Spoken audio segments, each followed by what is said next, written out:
Hello and welcome. We are finally live, and I'm today joined by Devin Tracy of Atheism is Unstoppable. Atheism is Unstoppable 2. I forgot the Tracy one already. AIU Resurrection, and he's on BitChute at Atheism is Unstoppable. And today we're going to talk about a bunch of different topics. We were already talking a little Tiger King, so we might work that in there. But we're going to talk crime, people getting let out of jail, the Kardashian menace, and whatever else comes up. Devin, welcome.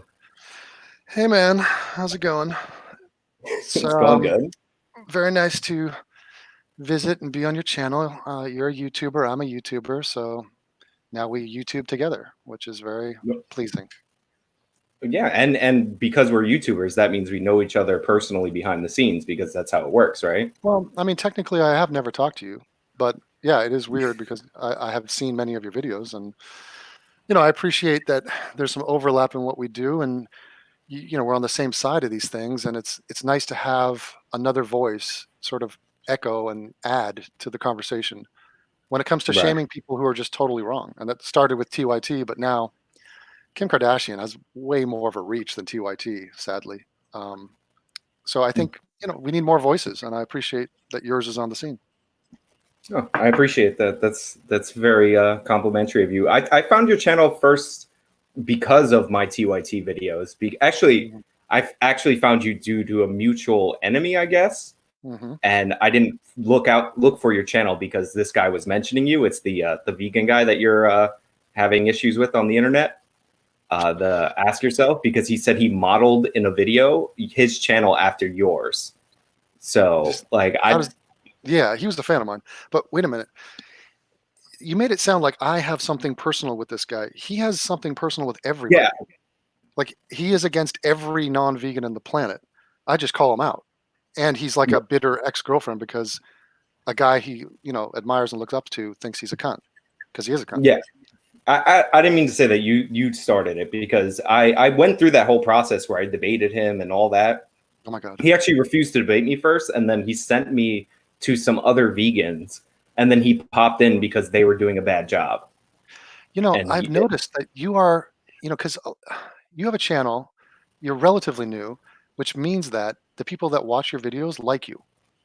Like, the more notoriety you get, the more hate you get. And you are now, though, delving into combative conversations. I heard you against Vosh, and you don't seem to be deterred. You're going into the fire.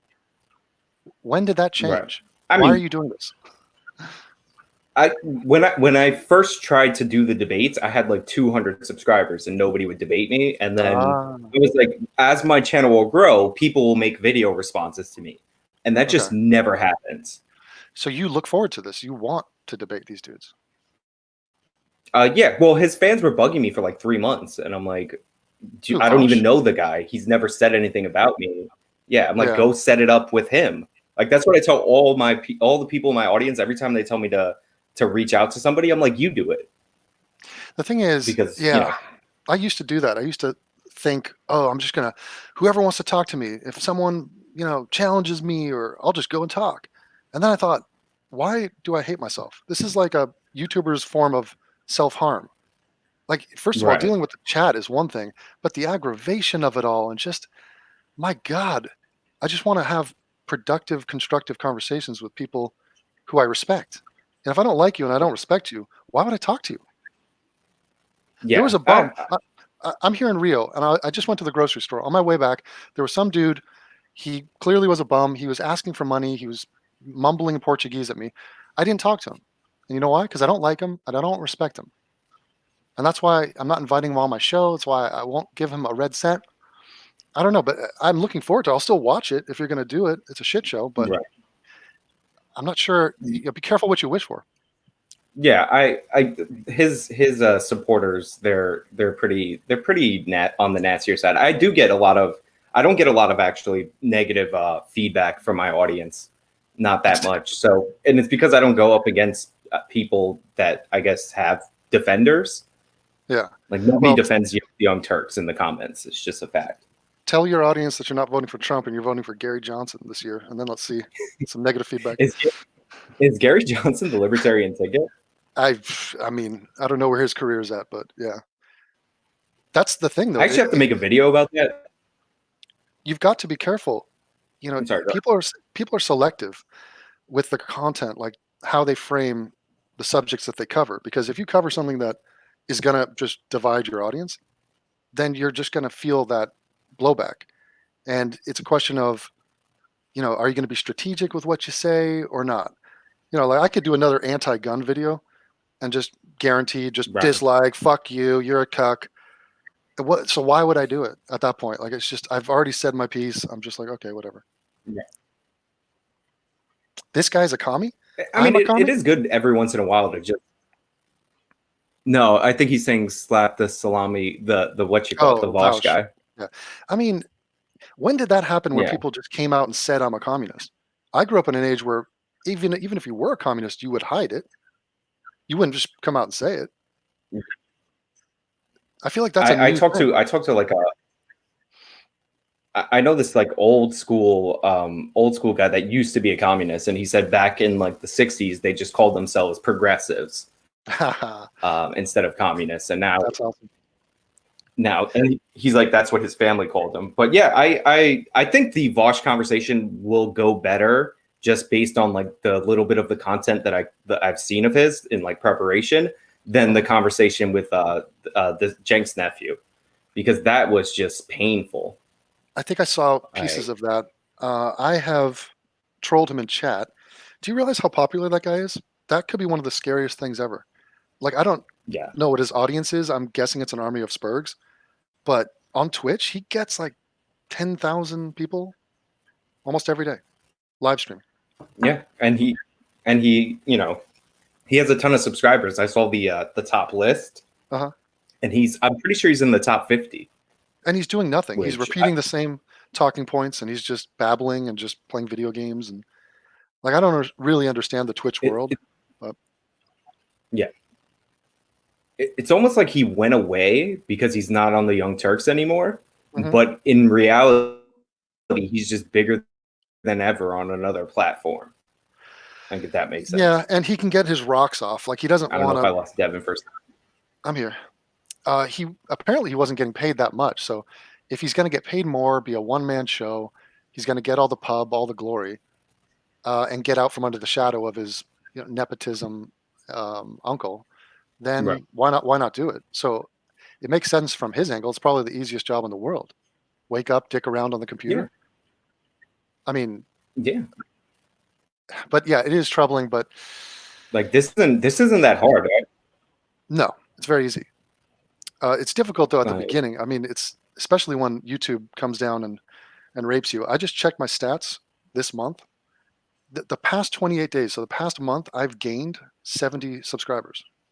And that's like, it's been that way for a couple of years. And I get no growth. It's a net gain of 70, or?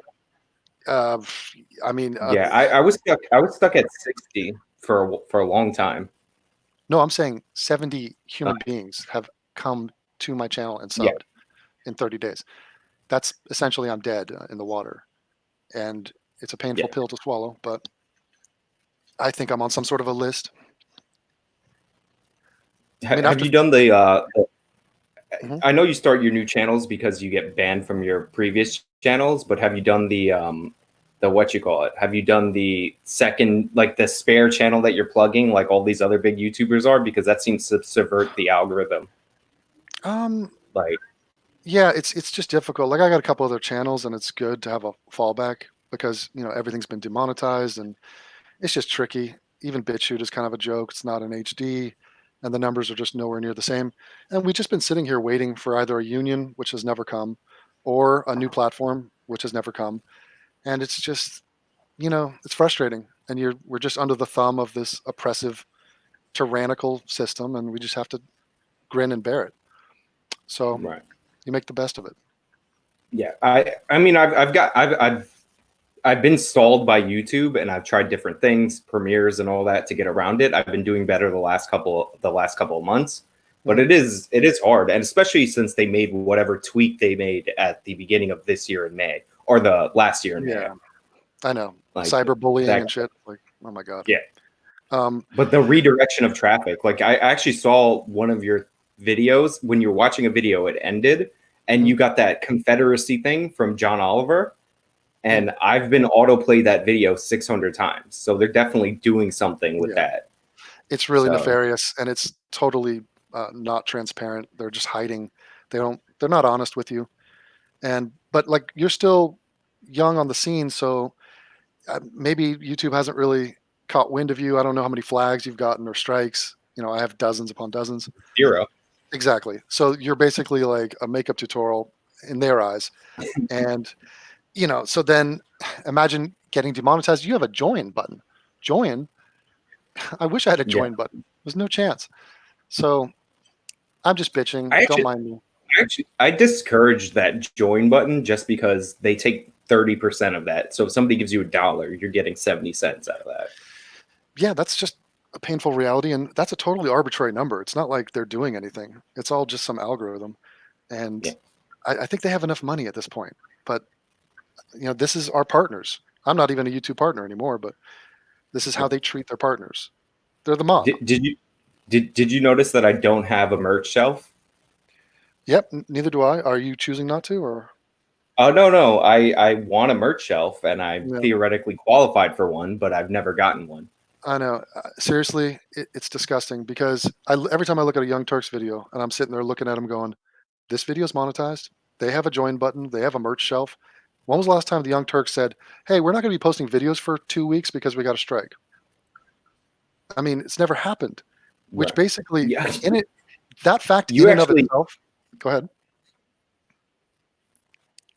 I was going to say, you actually took a bullet for me, because I was going to do a video comparing and contrasting the dodgeball kid that the Young Turks covered to that kid that got into a fight in the locker room. And I saw your video come out, and I decided not to do it, and you got a strike for that video, even though the same video is on the Young Turks. And I told YouTube that, and they don't care.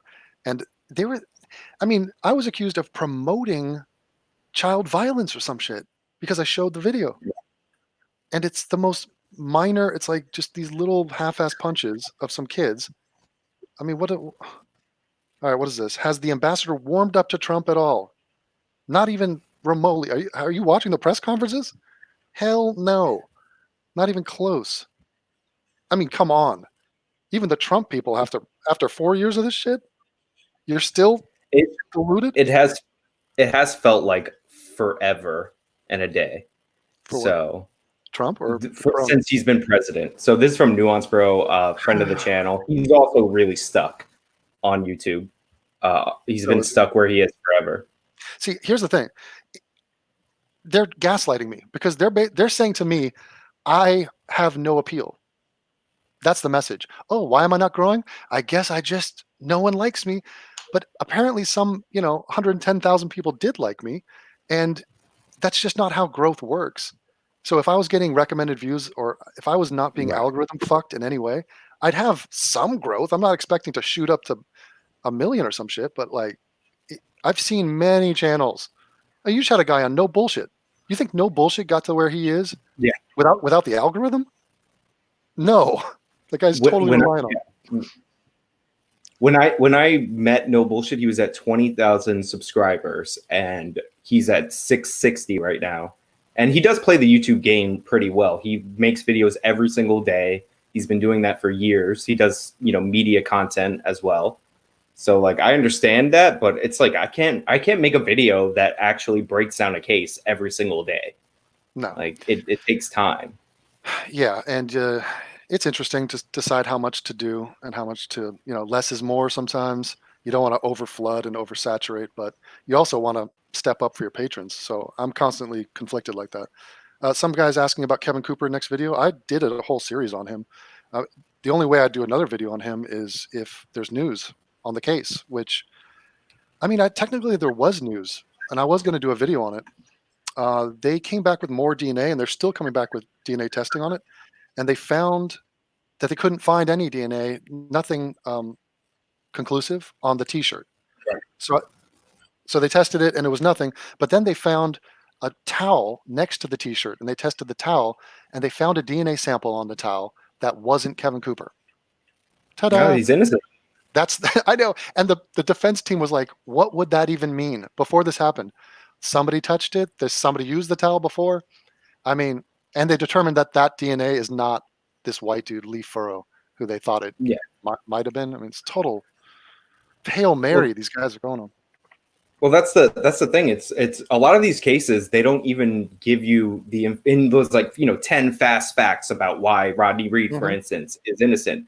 There's no mention of the other sources of DNA that Rodney Reed left on this girl's body. Like, it's just not there. And it's hard to dig up because they flood the searches with Rodney Reed is innocent propaganda. And then when I actually found his 2015 appeal, I'm like, wait a minute, he got his DNA testing. Like, it came back to him. Like, why are we still talking about this? It's crazy. I challenge my friends and strangers, family members, take the Rodney Reed challenge. You research that case, spend a week on it, come back, tell me if you think he's innocent or guilty and why. And this will tell me everything I need to know about you, your character, your integrity, your intelligence. But it is difficult because if you research it, 90% of the content, 95, is going to be about how he's innocent. So that is like this meta problem of how do we get information? How do we figure out what's real? And this has been the question I've been asking since I started talking about atheism.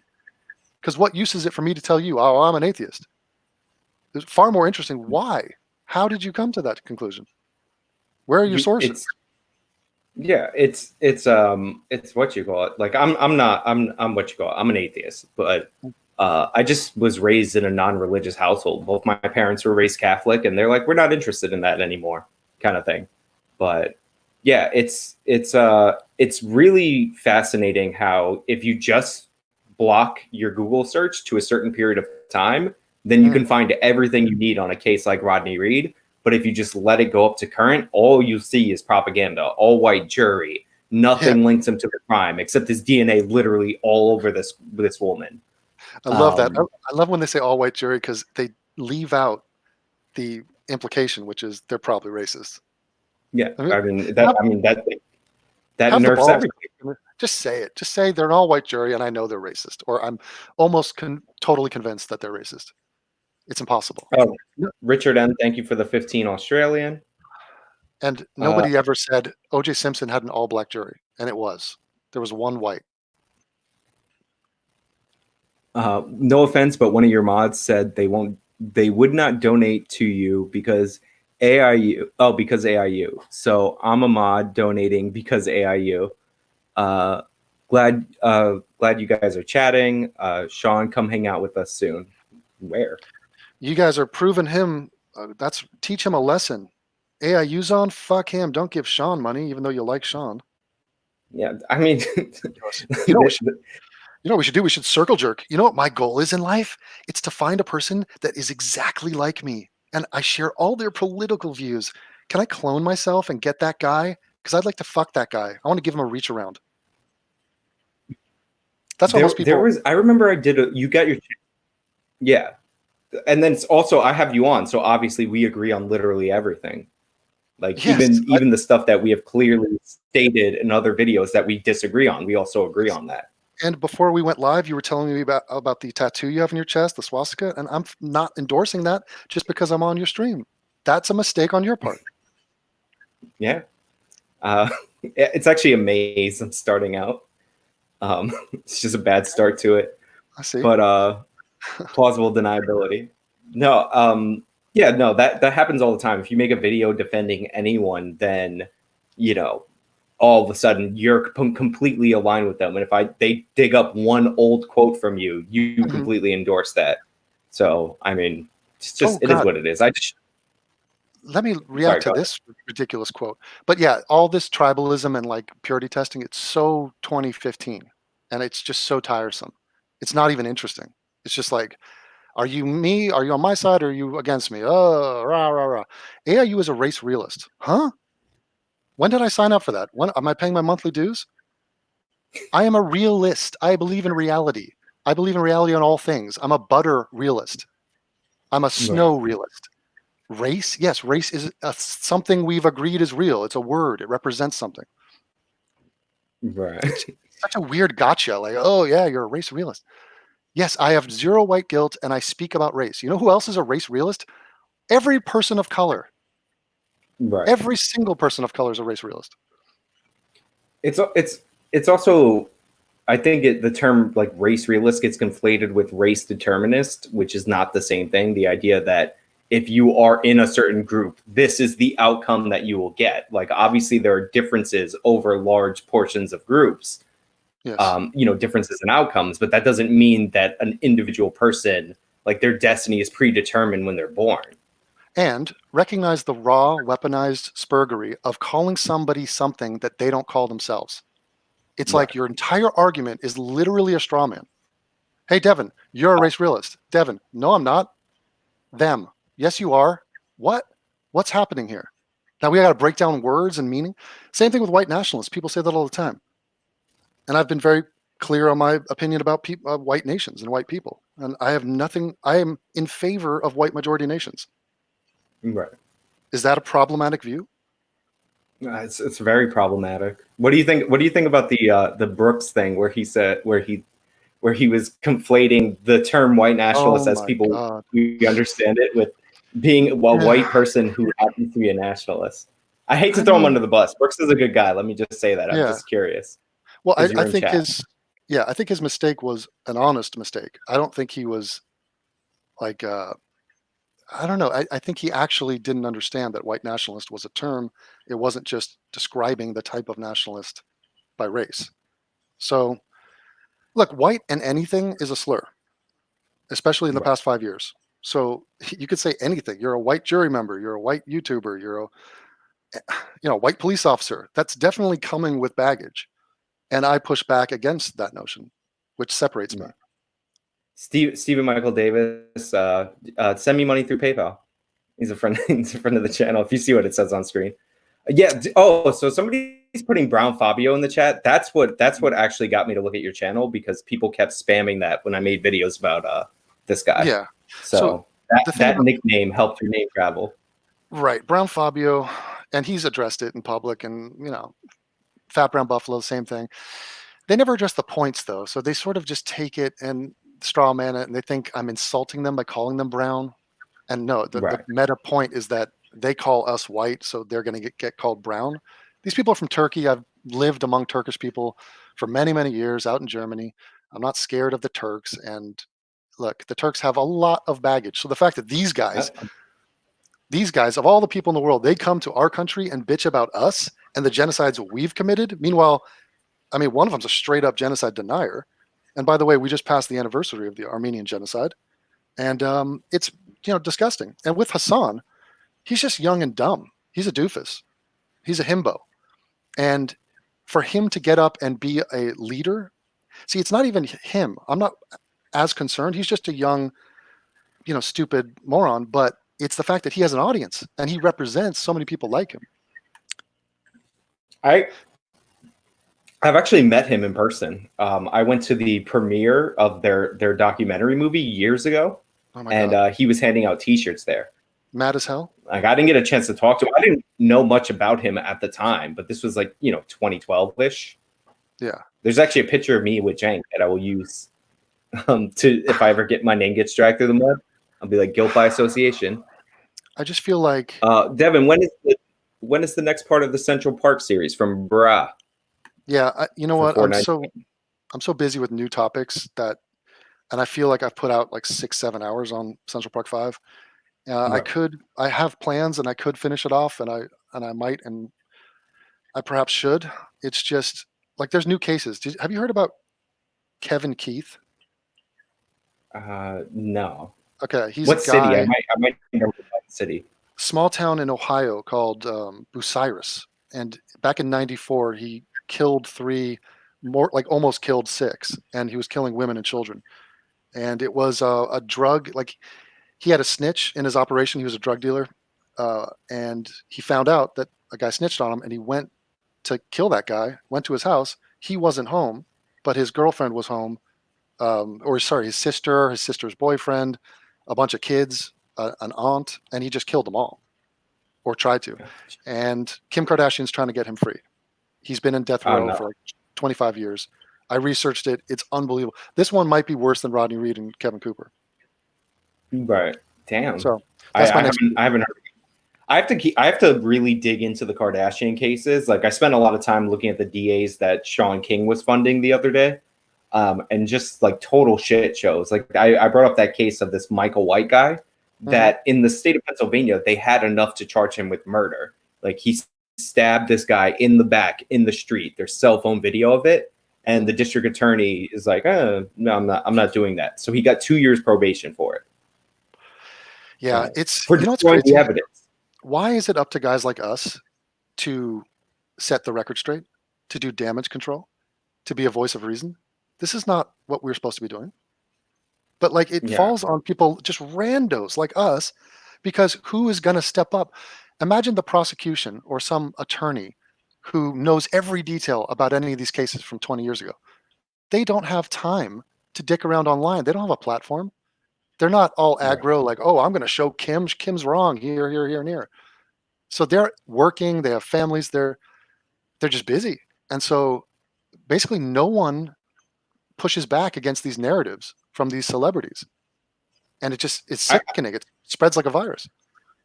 I actually got a message from a journalist that has been reporting on Cyntoia Brown, I think since the case broke, after seeing my video, and he was like, "Thank you."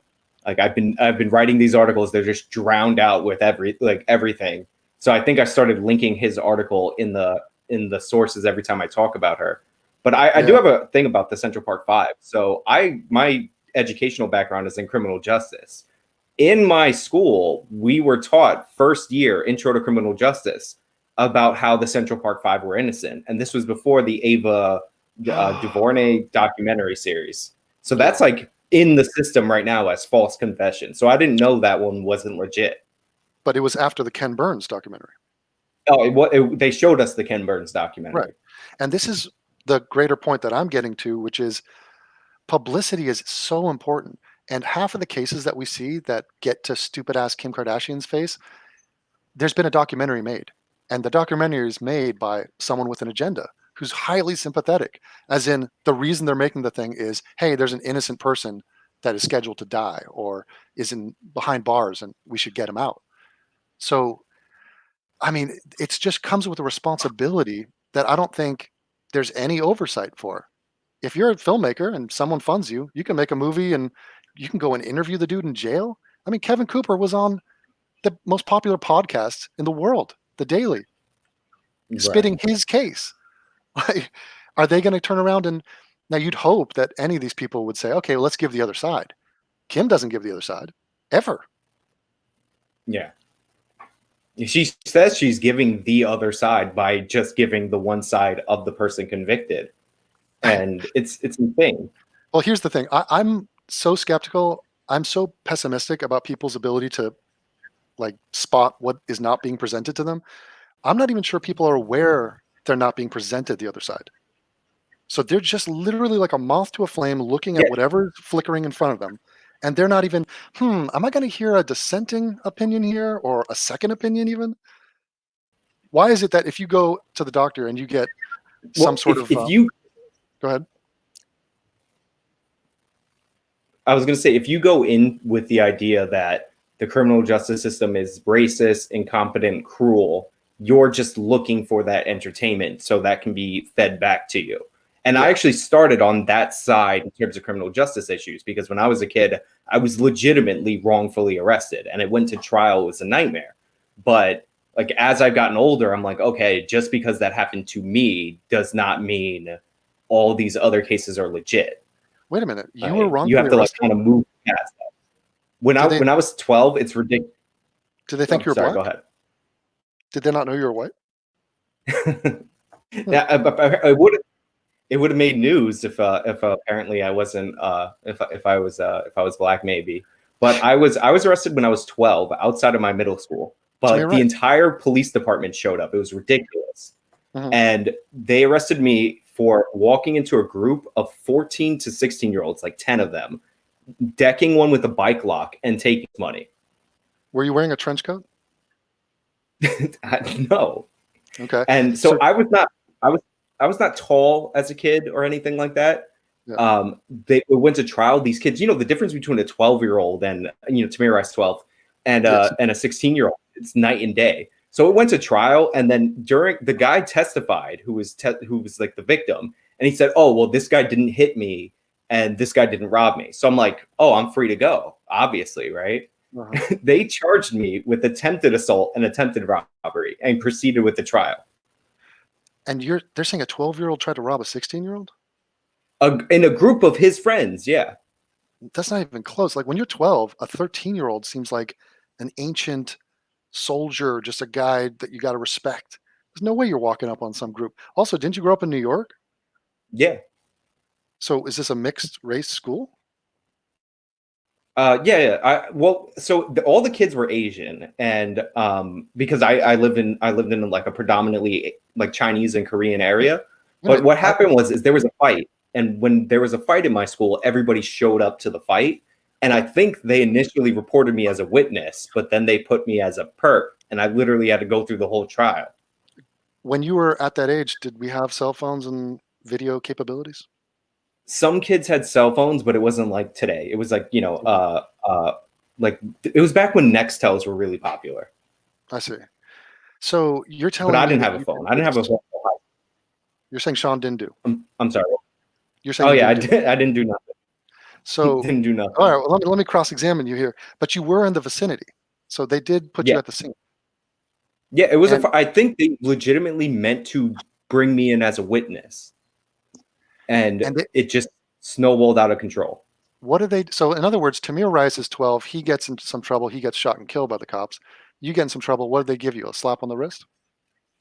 They were actually trying to put me in juvenile detention until I was 21, but I beat the charges in court because, like they offered me a plea bargain. I'm like, I'm not taking that. Till you were 21? Yeah, because it was 6 felonies. What? How does 6 felonies? So the background is that those Asian kids were robbing other kids in my school. Okay. And so the parents kept calling the school to figure out on like who, because their kids are all getting robbed. So they're pissed. So when I got arrested, the school called the parents and said they got the guy. And I was just in a fight where some guy brought his older brother to hit those kids because they took money from him. So I was just friends with this other kid. But you were in the fight? I wasn't in the fight. Like in middle school, everybody showed up to the fight. There was like 100 people there. You just got caught up in it. So yeah, I was just there. How do you get to the 6 felonies? Were there 6 people that were attacked? Or no. So one person was attacked, but the way they charge you is they charge you down the list. So I got robbery A, B, and C, and assault A, B, and C, and then misdemeanors of like gang violence, which I didn't do anything, didn't do nothing. And then when they literally acknowledged that I didn't do either of those things, it moved to attempted robbery A, B, and C, attempted assault A, B, and C, which are apparently felonies that hold the same weight in sentencing because the proposed sentence did not go down. Like had I been convicted. Weird. Yeah, sentencing is all over the map, and it's something that I'm not totally well versed in, but I know that there's some really antiquated rules in terms of the length and how we're punishing things, and it changes state to state, and it's constantly morphing. And we were letting people out of jail. We just let 25% of the prisoners out of jail in LA, and half of those dudes, they're already reoffending. We have a carjacking, a robbery. There's some guy in Florida they let out for Corona. He killed a guy the next day. So, man, I'm glad that you survived. In New York, they let out a guy. Yeah, but I'm saying you have to overcome that bias. Just because that happened to me does not mean that all these other people are innocent. Like it's literally like a combination of parental pressure, wrong place, wrong time, and that doesn't necessarily equate to people who have their DNA all over murder victims being wrong place, wrong time kind of thing. You're right. We're up against. We have this narrative, like you say, that people want the system to be racist. They want the injustice. They get off on it, and so they really are incurious when it comes to assessing evidence. But we have to have a system in place, and it has to be. You have to be able to establish it, show it, convince someone else. What's scary to me is, and I saw a girl do a reaction video to Kim Kardashian. She's not questioning a single thing Kim says. So whatever Kim says, and Kim is not questioning a single thing these prisoners say. They'll go, Yeah. "Hey, I'm innocent," and she goes, "He says he's innocent." That's literally their argument. That's like, shit. Can you at least acknowledge that there's a conflict of interest? Acknowledge that guilty people in prison will say they're innocent 9 times out of 10. It's also funny when you get to the double standards in the same conversation. So they'll say Rodney Reed was never convicted of those other assaults. Meanwhile, they stack the charges so they would do the capital crime first, which is why he was never convicted. But then they'll say Jimmy Fennell is guilty, and I'm like, well, Jimmy Fennell was never even accused of the murder of Stacey Stites. What are you talking about? They're like, oh, that doesn't matter. Just look. Here's what I'm saying. They always throw up some half-ass alternative, like, oh, maybe it's Jimmy Fennell, maybe it's Lee Furrow. If these defense attorneys are so aggro to get their guy free, why don't they go out and find evidence that the other person did it, and then just bring that evidence to court and go, okay, yes, we're trying to defend this guy, but I'm saying that this guy did it, and here's why. Here's the evidence. The reason they don't do that is because there is no evidence, because those other guys didn't do it. They're just trying to muster up reasonable doubt. There actually is a story. It's the Brent, where the defense attorney actually did that, and he found the person who actually committed the murder. Yeah, and that's a rarity. So it is possible if you want to do it. And that's what's crazy. I'm not even adverse to the idea. Go ahead. Oh, you're saying you're not averse to the idea? I'm not averse to the idea that there are innocent people in jail and people have been screwed. And it's just astonishing to me that these groups like the Justice Project and the Innocence Project are picking the worst examples of people, literally people who are not innocent. And it's just, it spits in the face. And I'm looking around. Name one. The Innocence Project is really... Say again? I was saying the Innocence Project is really it doubles as an anti-death penalty lobby. Like they're not like a lot of those death penalty cases they take because they genuinely disagree with the death penalty more than they think that the case actually has somebody being innocent in it. Right. And I looked them up, and there's an agenda there. First of all, the head guy, Barry Scheck, is an O.J. Simpson attorney, which there's a direct tie-in with Kim Kardashian, whose father was on that same defensive team. And these are guys who notoriously, the reason they're famous, the reason they have any clout is because they got a guilty guy off. And he was black. So what percentage of the Innocence Project clientele are black? From what I hear, they've let out like 150 people. I'm going to go research it and figure it out. And I guarantee you, it's not even going to be proportional to our prison system. So it's not going to be like 30% whites. Right. And you got to ask yourself the question, what is that? Why is that? And both the guys are Jewish for the people in the chat who keep track of these things. I saw my comments that I wasn't getting as much anti-Semitism as everybody else. And then I realized it was all getting caught in the spam. Like the parentheses. By the way, the Vosh thing where he took your Jewish pride shirt and he said it was an anti-Semitic shirt. That's beautiful, huh? Absolutely hilarious. I get called a neo-Nazi. I'm literally selling Jewish pride T-shirts, and there are people in Israel wearing these proudly. I'm not saying it's some Jewish conspiracy. I'm saying it is definitely disproportionate when you talk about who's on the far left, at least in America. And they're just more Jews. I mean, and they're disproportionate in media. Those are probably two of the least controversial things ever. So when their names keep popping up, don't be surprised. I mean, you know who funds TYT, right? Katzenberg, the Disney guy. Exactly. $19 million or something. It's not a minor amount of support. Well, it's also because religious people tend to be more conservative. Non-religious people tend to be more left-leaning. And being ethnically Jewish exponentially increases your chances of being an atheist. Like they're the largest atheist group ever. And for Jewish people are 2% of the United States, but they're like huge. It's like 25% of New York City's population. It's insane. And in terms of the anti-death penalty movement, I wonder who's behind that. I know like Susan Sarandon and people like that. I wonder what the religious versus atheist breakdown is on anti-death penalty, because there's a bunch of pro-life religious people. I know that's usually talking about abortion, but I bet you can make the same case for death penalty. Yeah. I don't know where I stand on it. I mean, I'm honestly on the fence on death penalty. I used to be probably more in favor of it than I am now. But then again, I'm Right. not in favor of wasting just how many millions do we spend on these dudes to It's like 13 years average of appeals, like something like that. actually, you know what I heard? I heard that the average prison sentence for a murderer is around 13 to 15 years. Yeah, And that's about. I think they're lumping in manslaughter and second degree, but Yeah, it the has to shock. be. It's a homicide. I'm sorry, what? No, I'm just saying that the shocking thing about Centoya Brown was that she was convicted of first degree premeditated murder because that's what she did, Yeah, and yet she still got out in like 15 years, right. 16. This I'm gonna read this right quick, but I do want to pull up the what you call it, the Centoya thing, because this chat's Yeah, been hanging here for a minute. It says hopefully after the election things will be better. Although if Trump wins, it will get worse. Party on. Thank you, great Pop Tart. But I actually have Centoya's appeal. Well, this is a question for you. I'll let you answer that while I pull that up.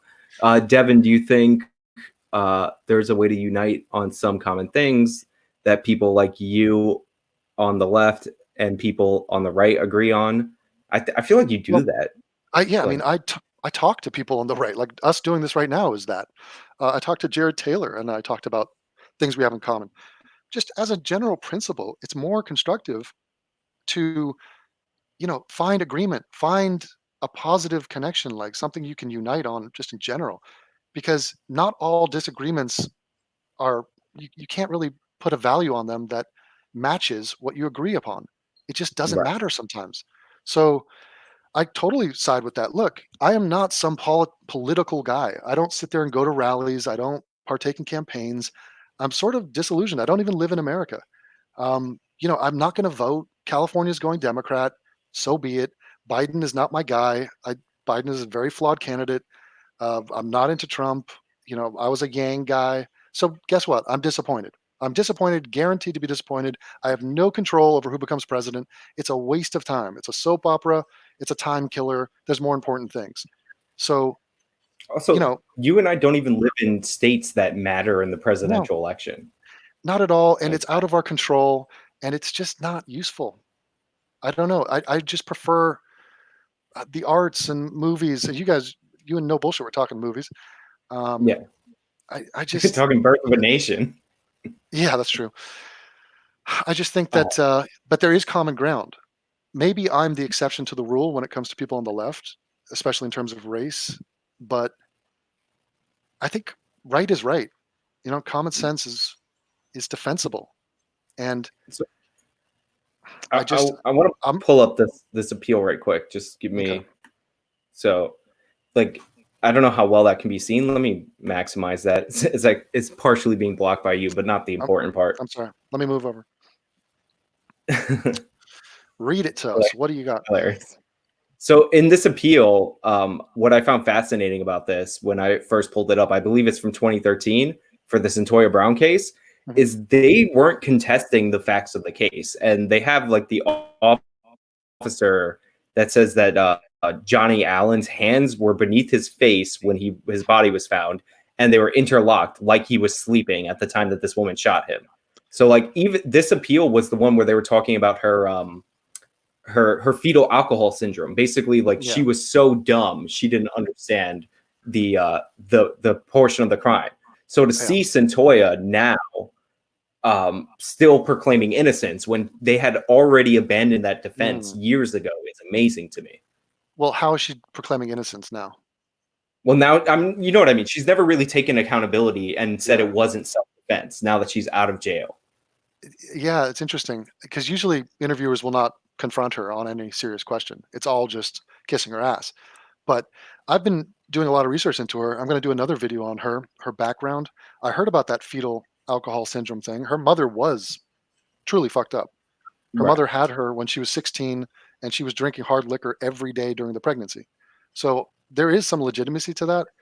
And it gets into a little bit of a gray zone where more just interesting as a thought experiment, kind of, because Centoya Brand was a hot mess. And it's not all her fault how she turned out. She was definitely Right. raped, definitely violated. Her parents were a joke. She was abused. She was her adopted parents. She was adopted by two black parents who were very dark chocolate. And that father apparently beat her. And she felt weird in school because she was a mulatto, and the kids were like, "Why don't you look like your parents?" And she was like, "I don't know. I'm adopted." She had a lot of chips on her shoulder. So two things that I got a lot of heat for when I made this Toya Brown video is my original position was I would have probably let her out of jail because it had been 15 years at the time that I was making videos about her. And that's a really long time for a 15-year-old. I'm sorry, 16-year-old. But I can't stand the fact that people just don't acknowledge that she's guilty. Like, she got 51 years. That's a lot for a 16-year-old. And we don't send a lot of murderers away for that long. Well, so, like, I don't know if you do this, but like 97% of the people that are in jail are going to get out one day, and they were trying to give her life, but there was a court ruling that you can't give kids life without parole. So I think it was downgraded to 50 years. Well, there's nothing that's clear cut. And so it is literally a judgment call, especially with sentencing and how you're going to, be merciful to someone. So the fact that she was so young, it does play a part, but she definitely should be held accountable for what she did because it really was premeditated murder. She brought a gun and she killed an innocent man that was not harming her or attacking her in any way. And so you're right. I am more annoyed at the fact that she doesn't take responsibility, and people will say shit like she killed her rapist. Or they bring up the fact that he was not raping her. He didn't even have sex with her. He was sleeping. And that wouldn't have been rape either. So if she's prostituting and they cut a deal for $150, whatever happened when they have sex, that's not rape. And for people to call that rape is disingenuous. Even if she is 16, that's the second thing that I get heat for is because in 30 states in this country, Tennessee happens to be one of the very few states that the age of consent is 18. But in 30 states in this country, it's 16. So it's kind of absurd that that's totally fine in 30 states. Every state around Tennessee, totally fine. And there's 8 states where it's 18. Tennessee happens to be one of them. So it's like the super minority of states that is considered a statutory rape. And then he didn't even have sex with her. No. So exactly. So it never even happened. But it's still getting categorized as I killed my rapist, which is just bonkers. And then she robbed him, and she came back to his house to rob him again. Like she robbed them in self-defense, though. Yeah, exactly. And then she calls her mom from prison, and apparently they record prison phone calls, which she probably had no idea. And she said, "Mom, I executed this dude." Verbatim. Yeah. And she's admitted to it. That's in her appeal. Oh, it is? Yeah. And then they play she's retarded. That's always the last ditch, she's retarded sort of. They said that with Rodney Reed.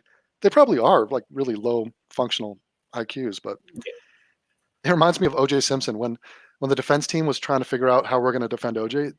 They did a private lie detector test, and apparently he failed it as bad as you can fail one of these things. And so they're like, okay, let's not introduce that to the court. But they'll try anything. Anything to get the job done. And lie detectors, they're not admissible in court. Exactly. They're not admissible in court anyway. But OJ, just watch his testimony in the civil case. You could kind of figure out that this guy has no real defense. Oh my God, so you have to testify in a civil case. So for me, this is the origin story of why I am sort of I feel pulled to cases like this and just injustice in general. It's because I sat there and saw the OJ case. I lived through it. It's in my hometown. Brentwood is. I've lived in Brentwood many times. I went to school in Brentwood. It's right next to my hometown, the Palisades, and I experienced it all firsthand. And it's known as the biggest abortion of justice in the past, however, modern history, just because of its fame, the notoriety. But just on paper, this is a horrifically bad decision by that jury. And for me, I've never forgiven those people. I had a guy contact me recently this week, and he said to me, young guy, he said, "I'm pissed that OJ is walking free, and I want to kill him." And I had to talk this guy off the ledge of killing OJ. But a part of me is surprised he hasn't been killed. But who carries the rage? Is it going to be Nicole's sister, Ron's father?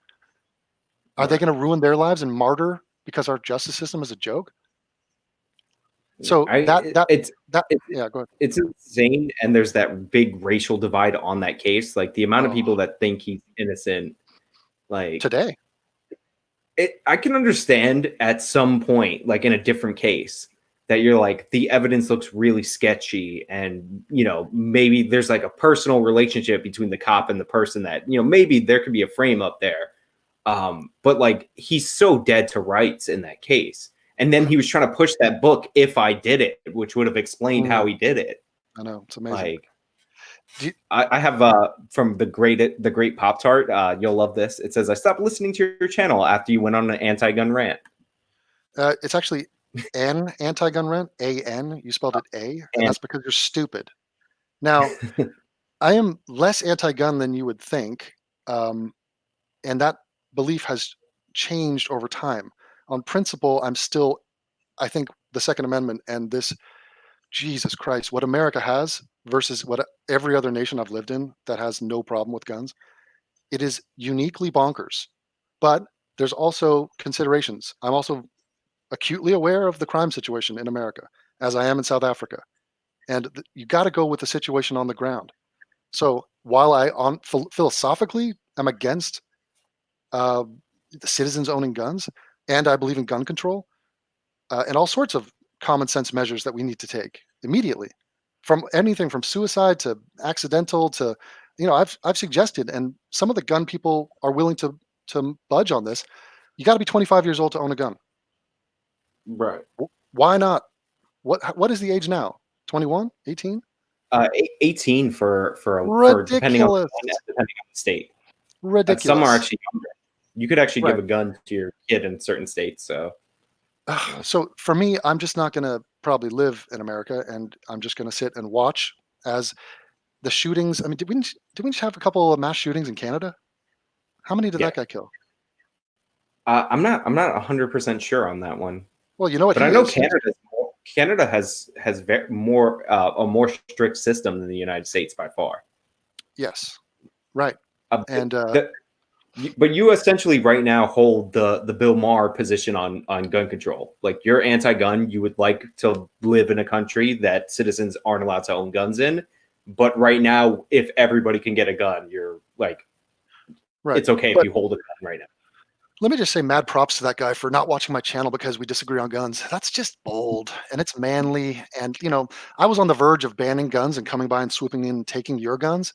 So I just want to commend you and say, keep searching for dudes who are your clone, and enjoy your life as a gay man. The thing is, we disagree on guns. Like, I'm more, I guess, more liberal, but in the, in American political spectrum, would be more conservative on guns. And I'm not even somebody who personally likes guns. Like, I've done the shooting thing before. I'm not really that. I don't find it that appealing. But I am weary of federal government power and state government power. So I do disagree with you on that. But I'll watch your video. I'll watch your videos on guns. Just like, even, you know what I mean? It's not like a deal breaker. Like, I watch communist videos to see like what's going on. Like, I'm not going to watch somebody that I agree with on, pick the number 75, maybe 95%, somewhere in that range. You know what I mean? Yeah. No, God. Oh my God. From what a rabbit hole. What a ridiculous rabbit hole. But yeah, Voltaire's Ghost. He's almost right. I'm right on everything. Voltaire's Ghost. But then again, what would it say about me if I thought I wasn't? If I just was like, I have opinions that I do not support, cannot defend, and have no reason for thinking them. That almost went into the Vosh video, because he's like, oh, this guy thinks he knows everything. And I'm like, no, I don't think that. I actually know that I do, in fact, know everything. Yeah, you know what one of the most useful skills is? To know what you don't know. So there are things where I don't have hard opinions on. I was just talking about trans people the other day, and somebody brought up puberty blockers. And I'm not going to be sitting there giving you opinion about puberty blockers because I don't know anything about them. Never researched it. Don't even care to research it. That's one of the things I might go over with Vosh. So I'm trying to learn a little bit about it, but it's not something that interests me. I don't know if you noticed, but I don't do videos on like, this transgender person is crazy or whatever, whatever my internet contemporaries do on that topic. It's just not something that interests me. It's less than 1%, 1/10 of 1% of the population. And most of the time they're not that interesting. Yeah, it's more of a virtue signal and just to see how woke you can be. Devin, most other countries have a gun issue too. They're just available for criminals. And that's a guy named Mohammed. Yeah, is he from Sweden? Let's give all the Muslims of Sweden and England guns and see how that works out. I don't think anyone wants that. I don't think Japan wants to alter its gun laws. I don't think Germany does either. There are better systems in place, and that's just the way it is. But you know what? I applaud all you gun nuts. You know why? You won. You won. You have a freaking amendment, and I lost. Okay, I'm on the losing side of guns everywhere. I'm in last place. So why don't you high step into the end zone, spike the football, and say, "Fuck you, Devin. We won on guns." I mean, the big problem for anybody trying to pass gun control in this country is not the NRA or like gun money. It's the fact that the people who are pro-gun, that is their number one issue. It's their identity. And yeah, they will vote. Like, you can't get elected in a Republican primary in most parts of this country unless you're really good on guns. Bernie Sanders has actually had a chance at the presidency because he won that first congressional race because he was better on guns than the Democrat that he challenged. Really? In Vermont? So, yeah, Vermont, because Vermont's a rural state that, you know, they're very lefty, but in terms of guns, they're pretty laxed. So Bernie was, you know, he has a D- from the NRA. The guy he ran against, the Democrat, because Bernie ran as an independent, he had an F, and the NRA endorsed Bernie. That's why he became a congressman. Jesus, that's so depressing. The lesser of two evils on gun control. Okay.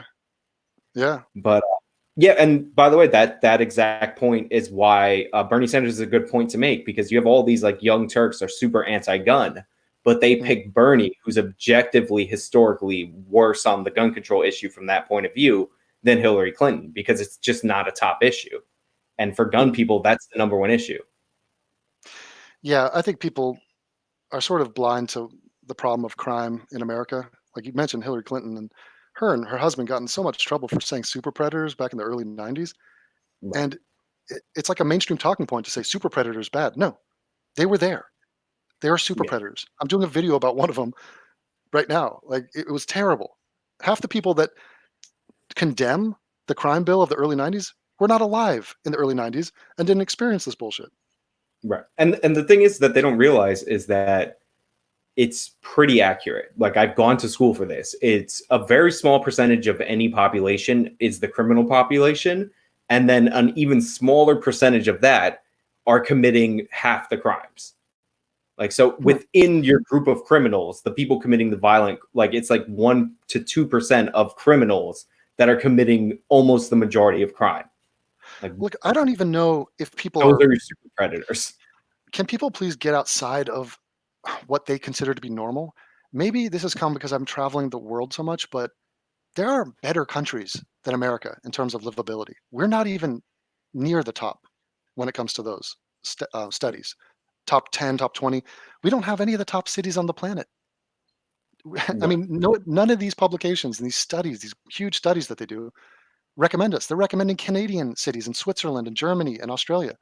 I've lived in all these places. So a question I would ask, you know, people in the audience or whatever, what do you think an acceptable level of crime is? You know, Sean's out in New York. That answer for him might be totally different. People will say shit like, hey, crime's been going down. Yeah, since the 90s when it was insane. It's not at a good level right now. Compare what we have to what Switzerland has. New York is one of the safer big cities in the United. I think it's the safest big city in the United States in terms of your per capita rates. I wouldn't want to live in Chicago. Yeah, Chicago and LA. I mean, they're all a disaster. Go look at New Orleans. Yeah. Oh, New Orleans. No, I mean, I have New Orleans is. I watch it like I'm a fan. It's like a sport to me. Go to their homepage, NOLA.com, and just look at the crime. It's unreal. I did a video the other day talking about crimes of the last month in South Bend, Indiana, because people were giving Pete Buttigieg a hard time saying, oh, this guy's got an issue with race. No, he doesn't. He's got an issue with bleeps in South Bend committing crime, and it gets pinned on Pete Buttigieg. Did you see how they butchered him for firing that police chief? Like, he was essentially forced. Ridiculous. He hired the dude, and the guy was under investigation by the FBI. He was a criminal. See, a city that I would have lived in was in Spain, Valencia, like a beach town. Have you ever been or no?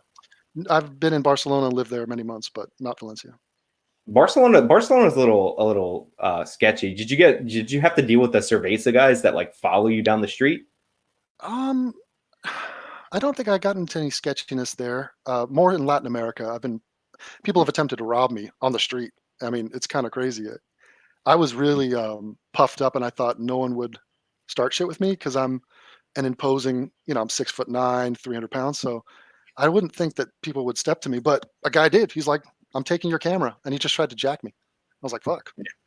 I had to shove some guy that was just too aggressive because in Barcelona I was on La Rambla, so that was probably part of the whole. By the way, the big street, which was a Muslim went down and it was a terrorist attack. Yeah, and just killed like 12 people or something. Go ahead. I didn't even know about that attack, but then I saw the pillars that they had put up on it, to deflect a car from going onto that road.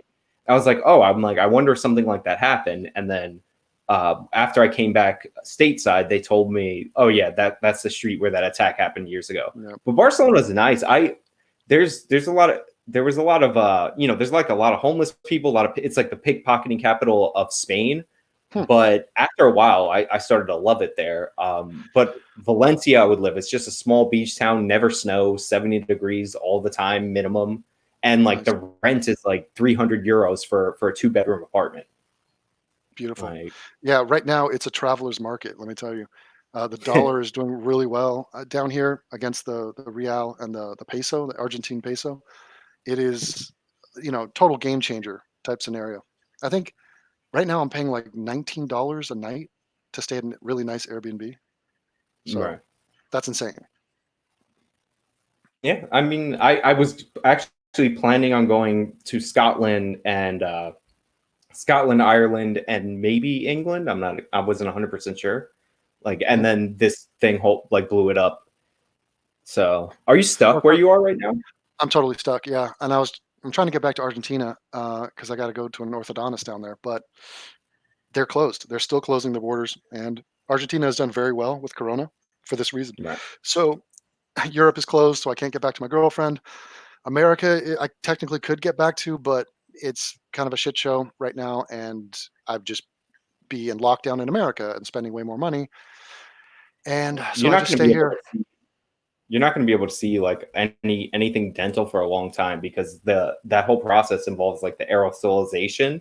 Mm-hmm. So like all the dental offices here are completely shut down for that reason because there's no way to protect that from Corona. I have a Second Amendment guy for you that I'm sure you're going to love. Sway Ocean for $4.99. I'm so 2A. I think we should be able to buy operational tanks and fighter jets. Since I'm not a biatch, I support AIU. Yeah. When I used to talk about guns, I never do anymore, but I guess it makes sense that your audience would bring it up. I would ask them where the line is. I'd say, grenades, bazookas, where can we find common ground that a citizen should not be able to own this under any circumstance? Nukes? I mean, and some guys will say no, anything, because they just want to be edgy and just sort of, I don't give a shit. So long as I'm there's a dorky philosophical argument that basically if the government gets their power from us, then anything the government can own, then any individual can own. But a nuke is not a self-defense weapon for an individual person. Like, it's not like you drop a nuke on somebody who breaks in your house and you're fine and dandy. Like, there's obviously a line. Also, like, you can't afford it. So this question's like, name a country where you could legally own a tank. I'm pretty sure you can get a tank in the United States of America. There might be excessive permits. It might cost a ton of money, but you can get one. If you could get a tank, I think Joe Exotic would have gotten a tank. Put it that way. I mean, could he afford it? Those military vehicles are insane. Like, I know he's a millionaire, but... And here's the thing. I am very much understanding and in favor of the military. I've always supported the military and cops. I mean, almost every other video I do is in support of cops. And you bet your ass they're going to come with guns. And so I want that, that buffer between us and total chaos. And I want more funding for cops. Pay them more. Jesus. Pay the prison guards more. The prison guards are getting $25,000 a year, and which means that they are bringing in paraphernalia and being paid off by the prisoners. That's a whole mess. Some of them are just intimidated into doing so because you have, people who follow you. If you show up to a prison, they have people on the outside follow you home and figure out who you're close to. You should step up the sentencing for that. Yeah. Like that kind of intimidation. That's the thing. We do need prison reform, just not the kind that the people on the left think. Yeah. So Abdi Muhammad, we have a gun violence problem in Sweden. Thank you for the 5. I'm sorry, that's 9. Oh, that's 59. Jesus Christ, dyslexia is so powerful. Thank you for that. But yeah, he said the gun violence problem is only because criminals have guns in Sweden. Defend your position. Jesus Christ. Yeah. Dare me to research the gun situation in Sweden and compare it to America. You don't think I'm going to have conclusions? I mean, that's ridiculous. And yeah, Benny's like the 80s and 90s were rough. Yes. Like if you look at the crime numbers, what we're dealing with today, it's nowhere near, even with the couple of hot spots in the United States that didn't really go down in the 90s, it's nowhere near the way it is. Like New York City was unlivable. Basically, there was 18,000 murders in the city a year. And now there's 300. Like not 18,000. Sorry, 1,800. Okay. So yeah, the question comes back to, what do you think of as acceptable, and what are you basing that off? I mean, I don't understand why America couldn't be competitive with some of these superior nations around the world when it comes to just thriving, prospering, living in safety, raising families. Have we just given up on that? I mean, there's a conversation to be had there, but it can get into some dark and uncomfortable areas. Well, I think if you take out the African American population as a whole in the United States, I want all professional African American. If you take out the bleeps, that's the term you prefer, then the United States crime rates normalize, and even if you wanted to be more precise and you took out the populations in the key hotspots, Detroit, Seattle, like if you just wipe those crime rates off the board, not Seattle, sorry, Detroit, St. Louis, and Baltimore, then the United States would be very much in line with other, modern Western countries. And that's a fair point to make. And it's not based in some flex like, oh, look at my race, look at your race. It's getting to the root of the issue. Because if you are going to look at America, just the whites of America, and compare them to Australia, Canada, and Western Europe, and it's relatively similar, then clearly that's not the issue that we're talking about. We're talking about who is skewing these numbers. And I believe everyone in the audience knows that I am more than willing to address the root of this issue, which is who is committing crime. Why wouldn't I be? That's what we're talking about. I'm very much like, because I used to do this, criminal justice analysis, and like the NYPD is top tier in their record keeping. So I'm hyper focused on, can we just get Seattle? I keep saying Seattle, Chicago, St. Louis, Detroit, Baltimore. Can we just normalize their numbers so that they're in line with New York City? And then that's a huge chunk of the problem, like just wiped away. Like, right. Well, what do you want to do? Stop and frisk? Comstat, what the NYPD does, where they track crime on a map. It's so simple, but they track crime on the map and they target officers to that area. An intelligent broken windows, because broken windows is something that gets taken way out of context by people on the far left. Like the broken windows premise had to do originally with like getting rid of people that were jumping the turnstiles, because the theory is that guy who jumps the turnstiles, or more accurately, the people who are pickpocketing and robbing and causing problems in Manhattan are probably not paying for the subway. So that's why they would arrest people jumping the turnstiles. And you saw a downstream crime reduction effect from that. So just like simple policies like that you need to maintain. That makes sense. I was looking at a stat the other day talking about mass incarceration. But everybody's you're targeting the area. Yeah. Sorry. Well, they talk about marijuana possession as if it drives everything. Yeah, totally true. I was looking at these mass incarceration stats, and ours is clearly way higher than everywhere else in the world. But a fan of mine, normalized it for just white people in America, and our numbers are still higher than the rest of the world if it was just white people in prison. And so there's still an issue there. But when you add the blacks and Hispanics, it's like, oh my God, it looks crazy. So the question is, there's a movement right now to cut our prison population by 50%. And a lot of these people are using Corona to get people set out. I mean, Yeah. Alexis Martin was one of Kim Kardashian's girls, and she's out of prison now under this. And Kim Kardashian's trying to get this mass murderer Kevin Keith out because she's like, hey, also Corona, it's not safe for him to be in there. I mean, literally, they'll try anything.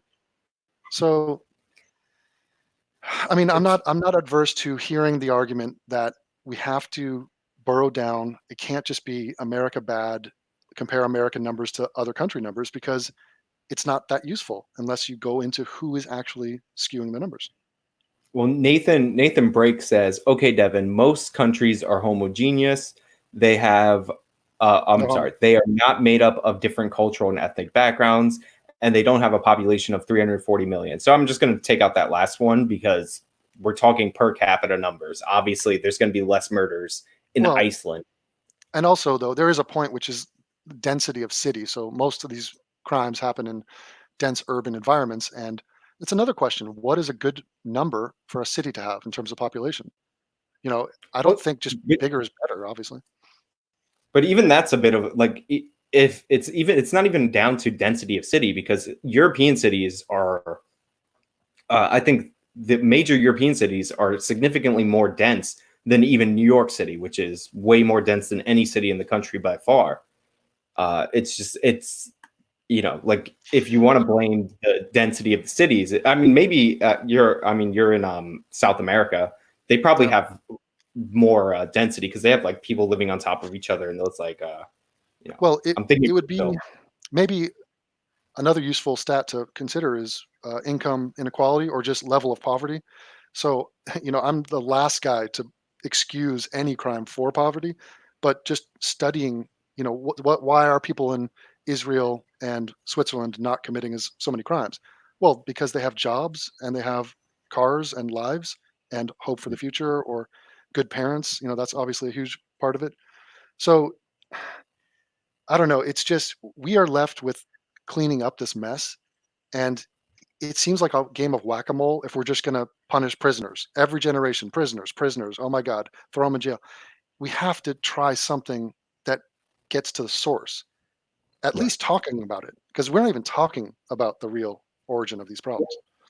I'm not anti-education programs in prison or job training or anything like that. Yeah. People go a little too extreme, and they don't realize that the more cruel a prison is, the less effective it is. And I'm not saying you should be Norway, where you have that guy, the Breivik guy, who's complaining that he only has the PlayStation 2. And he doesn't have the updated video game system. Well, that does seem cruel and unusual, but go ahead. Yeah. But yeah, so but if you send people to, like, a lot of these California prisons are the worst. Like, you have to join a gang in order to survive in the prison. And then if there's a fight, all the gangs are racially segregated. If there's a fight and you don't participate, your life is on the line. So you're compounding felonies while you're in this system. So I'm not opposed to making the prison system better for the guards and for the inmates. But there has to be accountability. And we need to tweak the drug policies, definitely with marijuana. But a lot of people think this is a magic bullet. Stop the war on drugs. Like, woo, let's all just let drugs flow through the society. No. Obviously, we need to tinker with our budgets and how we're dealing with drug users, definitely. Because we have an epidemic. That's a huge story. I don't know how many videos you've done on, heroin, meth, just oxy. I mean, people are totally throwing their lives away on a mass scale.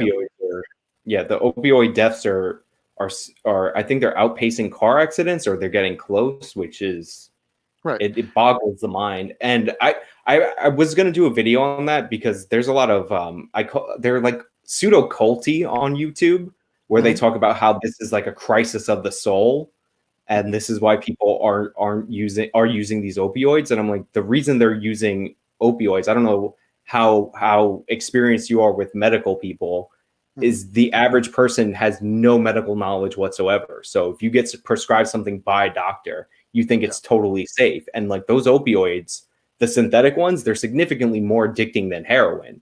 So I can really see that. Yeah, the medical professionals have some blame to go on this, but also, suicide numbers are up. I mean, it's kind of a grim time. They're up significantly across men and women of all races, mostly whites though, and of all Right. ages. So that's not a good thing. I mean, it's got to be tied into the death of the middle class and economic struggles. So these I problems bump into each other. I think the death of the middle class is a little bit overstated. There's a lot more people moving into the upper middle class, and we're also doing a little bit of an apples to oranges comparison, because the amount of single person households, because we compare households when we do when we're measuring income. The amount of single person households went up from 15% to 28%. And the average income per household only went down, adjusted for inflation, by $2,000. But if you used to have, 4 people in a household, and now you have one person in a household, and that one person is living off of just $2,000 less than the 4 people used to, then in reality, they're not losing that much. They're not losing that much money. They've gained significantly. So I think that gets a little bit overstated in the impact that that's had on our society. And it's because people who are in favor of large redistributionist policies, like, that's a convenient thing to ignore, that you're not really comparing the same households to each other, if that makes sense. Do you think that it's easier to get a house now than 20 years Oh, ago? no, it's significantly harder. Right. So that is a roadblock. Correct. It's just, I don't think people like the American dream needs to be reimagined. That's something that is practical, attainable. Because if you're trying to achieve some American dream vision from the 70s, 80s, even, you're gonna have a rough encounter, and you're gonna come up to reality, and it's gonna smack you in the face, and it might not go well for you. Because Right. really, what is happiness outside of meeting expectations? If you set out and say, I'm going out to the club, and if I don't get laid, I'm going to be pissed, and you don't get laid, then you're going to be pissed. If you say, I'm going out and I'm just going to have fun and we'll see what goes, how it goes, then you're probably going to have a good time. So we got to calibrate our expectations a little bit, or rethink it all. It's also, we don't have it's almost like there's no capacity for delay, like delayed gratification. So if you talk to, I don't know, like your parents' financial situation, but if I talk to my parents or previous generation, they talk about putting stuff away on layaway and paying it over time in order to get it later. There's none of that now. Everybody just gets the latest iPhone right away, and then they wonder why they're sad about it. And it's because it doesn't bring them the happiness that they want, and it's because there's no effort into getting that. You just put it on that plan where you pay it monthly, and it ends up being more of a burden. If you get what I'm trying to say. Yeah, I just did a video about a couple of guys in Florida, bleeps, 19, and they killed a young woman who was 18. I saw that over shoes. Trying to sell some sneakers, and yeah, they could have earned money or put it on layaway or saved up, but they didn't. They just said, no, we're just going to take these people, they take their shoes and kill them. So it is completely fucked. The sneaker hustle is unusually dangerous. I have some friends that go out and they will camp out to sell them on eBay later, because in New York there's a ton of exclusive sneakers. And yeah, people show up, they try to rob you while you're on the line. Like, there's all kinds of nonsense around sneakers. I mean, I think the value of money is something that traditionally is supposed to be taught by a parent. So we get back to who are teaching our young human beings how to be good, how to be ethical, how to be functional, positive. And it turns out a bunch of people should not be parents, and they're really just doing a bad job. I think we need to call out on a massive scale just the failure of parenting that we're witnessing. Obviously, it's different in different communities, and it's highly publicized in some communities. But in lieu of parenting, where are we getting our influence? We get it from influencers who are just random celebrities who are famous for whatever the fucking reason. It could be a K-pop star or Kim Kardashian or an Instagram, somebody that looks good. And now we're going to listen to them, and we got to model our life after them. Our kids going like, look at Jake Paul. I want to be Jake Paul. Why? Because he's famous. And I'm not saying Jake Paul's the worst, but there's some terrible examples out there. And we had to imagine that would have an impact. I mean, how many guys, even like, do you know Juice World or what's his name? Juice WRLD, is he dead, or is that Yeah, XXXTentacion or whatever? they're both dead. Yeah, they're both dead. One of them got shot, and the other guy, he ate a bunch of pills. He basically killed himself, but he was always suicidal. He has a song. It's on my Spotify. It's called Suicidal. The guy was an emo, black, sort of hipster, whatever. And, he was an influence to so many people. And he's promoting Xanax and lean and all this drug use is ridiculous and glamorizing suicide. Wasn't there a movie came out like 10 Reasons I Killed Myself or something? The TV show. Yeah. It's on Netflix. Look, back in the day, I grew up with celebrities like Michael Jackson and Prince. They're talking about Raspberry Beret. They're talking about, I'm bad. Like what? These guys were not saying take drugs and kill yourself. And they were, I'm sure Prince and Michael Jackson were not good role models for other reasons, obviously. But it's just, it wasn't acceptable to have that kind of messaging out on a massive scale. And that's what we're grappling with Kim Kardashian. Who is going to scold her and say, Kim, it's not good to try to set mass murderers out of prison? No one is. But they say they're innocent. I don't know if you know that. Well, hold on. I didn't realize that. Have they always said that? Yeah, maintain their innocence this whole time. Oh my God. This guy, Kevin Keith. Wait till you see what Kevin Keith looks like. He was like an ex-felon. He had done 2 years in prison. He had bulked up his body. He was like a weight, just like a bodybuilder. He looked like Suge Knight. The guy just reeks of murder. But I mean, just wait for my video. I have the screen share available to you, by the way, if you ever want to like throw something like that up. I'm gonna end up spoiling it and check out how he looks. Okay. Jesse Stevenson for $10 says, I love Devin, but his stance on guns is way off. It's just going to be this the whole time. I missed some chats, and I think some of them are that, by the way, too. Okay. Like, guys, I have them on the later tonight, I'm going to take my clothes off, and I'm going to walk through the streets of Rio, buck naked with a face mask, and there's going to be a guy behind me with a bell just going, shame, shame. And it's just going to be, here is a guy who's not super into guns, and everyone dying from guns. And he has the integrity and the mental fortitude to notice that less people around the world are dying from guns, and America seems to have a unique problem. So maybe there's some policy in America that could be tweaked so that we don't have people killing themselves and each other with guns. I mean, it's not that big of a opinion. It's like, duh, Jesus, get a grip. By the way, the 13 Reasons Why show, I would recommend. The first season's based on the book, and that's like the suicide. It's whatever. I would recommend that you go through the second and third season if you have time and you want to punish yourself, because the second and third season are every cause that's been in the headlines just rolled into one high school classroom, and it's ridiculous. There's even a Brock Turner storyline in there, which I'm sure you'll enjoy. I'm waiting for that dude to have a renaissance. I told him to go public, write a book, make money, man. He would have an audience of people to defend him. Versus the girl. I mean, she has a book. I didn't check how well that was selling. Easily a bestseller. Somebody's Robert Leslie from California for $5. I think she was on Oprah too. Hey Sean, I know you're a 24 fan. Was Jack Bauer right to torture terrorists? I know Kyle Kalinske would disagree. In the show, sure. I mean, it's a TV show. I'm not a supporter of torture, but like it's a narrative device in there. It's not realistic.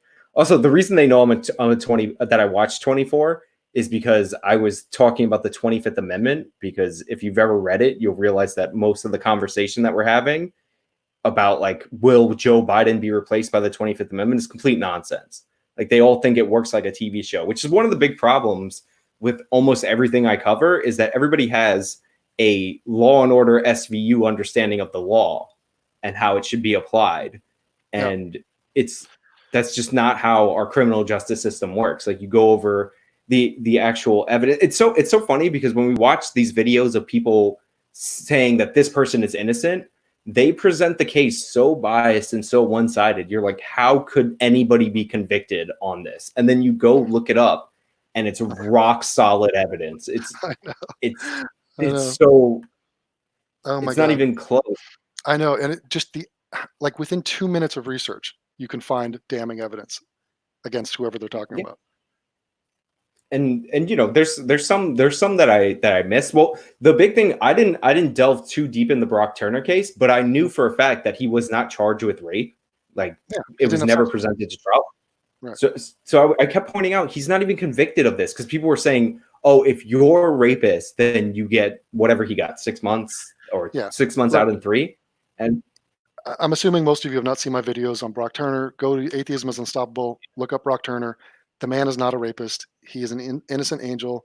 I wish he was running for president. I'm a supporter of this man. Okay. And I have reasons, and I've checked all the case files on this, all the witness testimony. It's a total crock of shit. Brock Turner did nothing wrong. Yeah, I've seen the videos, but I'm just saying I didn't look into the case, but I knew just from people posting that he got 3 months, and they're like, obviously Brock Turner is white, therefore it's because of racism or whatever. But Sean, did you hear about one of the funnier ones? Yeah, behind the dumpster. Yeah. That's one of the funnier ones is when they. I'm sorry. Go ahead. Go ahead. No, it's a delay. I'm sorry. I was saying one of the funnier ones is when they compared Turner to this football player that got 15 years, and in that very case, they were making, because the football player was black. They're like, he got 15 years, completely different state, so different laws, different everything. That the black guy got 15 years, and it was like an aggravated gang rape. But what they didn't tell you is that in that same case, there was a white football player that I think also filmed and distributed it, and he got 18 years. So, like, instead of making the apples to apples, literally in the same case comparison, they make the different states, different circumstances, different laws in play, and try to draw that distinction. It's insane. Yeah. Also, in one case, they raped a woman, and the other case, he didn't rape a woman. So, I mean, it's crazy, though. If you can just say the word rape or rapist, it convinces like 90% of people listening to you. I killed my rapist. Yeah. Oh, okay, cool. Sounds good. Fuck him. And just like the guy earlier today, he goes, hey, AIU is a race realist. What? Don't worry. Just say it. Just say it. And it's a slur, and it's a label, and it'll stick to the dude. It takes way more time to refute or dispute any accusation than it does to throw it out. Yeah, even to address I get that all the time. Yeah, to address it is a loss as in a defense. Yeah, I got that when I brought Brooks on. People were like, "You're providing cover for him," and I'm like, "Well, this is something that people were putting in the chat 5 minutes before." And we had the conversation like a day before, when people were messaging me like all the clips and everything. And I'm like, dude, you want to talk about this? And he's like, yeah. Brooks was, he got in trouble for some Holocaust denial rhetoric. Yeah. So, what's interesting? I have recently been denying the Holocaust. No, I've recently been researching that, because somebody sent me a post, and he's like, apparently Poland has changed their official their number of people that died in Auschwitz. And it made me think, well, how do we get to 6 million? And it's from a historical standpoint, it is an interesting thing why everyone is in lockstep that it's 6 million. And I think, a fair point to be made is it doesn't even matter what the number is. That's number one. Number two, we'll never know with an incredible degree of certainty what the number is. That's just the nature of what life was like in the late 30s and 40s. People didn't keep records like this, and they had every reason to bury all this shit. And there are census records of Jews in Europe, and it's like 5.5 to 6.3. So there is a range, that are just missing people post-war. It completely doesn't matter within that range. Just like the age of the Earth is what, 4.4 billion years or something. If someone said, actually, if it's 4.3 billion years, are you going to be like, oh God, I got to rethink my life? I mean, I think the message is received if it's 5 million or 6, but it's what happens is they, and I got into these people with like Nuance Bro on Twitter, is people will send it, they'll say it's like 70,000, and that was only because they got sick or something like that. Yeah. So I equate it to the young Earth creationist. If you step in your Ken Ham and you're saying it's 6,000 years old, now we got to have a conversation, because it's just, the truth of the matter is impossible to determine, but we can get to a range. But there's an amusing part of the Holocaust denial people is they want to kill all the Jews. Like they wish it was more, but they're also downplaying it. Right, and I've often wondered why they do that. And I think one of the reasons is because they don't like the guilt that is held over the world by the Jews. They feel like this is victim points for them. So if they can say, look, a lot of people died during World War II, stop pretending like you're special, then it's sort of a jab at them. But you're right, it is contrary. They wish there was more of it, really, a lot of them. So it's a red flag when people start questioning the number. Right. But like if you're not, my point was, and this is what I got from talking to him about it, both on and off stream, is that if you're not familiar with that and somebody sends you like official looking documents, then you might think there's some legitimacy to it. And that's like the impression I got from the guy. Yeah, he probably just stumbled onto this and was considering it strictly as academic sort of exercise. And he wasn't making videos about it or anything like that. He was just when he would argue with people on Twitter, basically. Although I heard that he's from Florida, and there's a lot of Jews in Florida, so he has proximity, and he might have a beef. Yeah, he was in California before. He used to work out there. Oh my he used God. to do reality TV shows. Isn't that weird? Yeah, he's like a camera guy or something.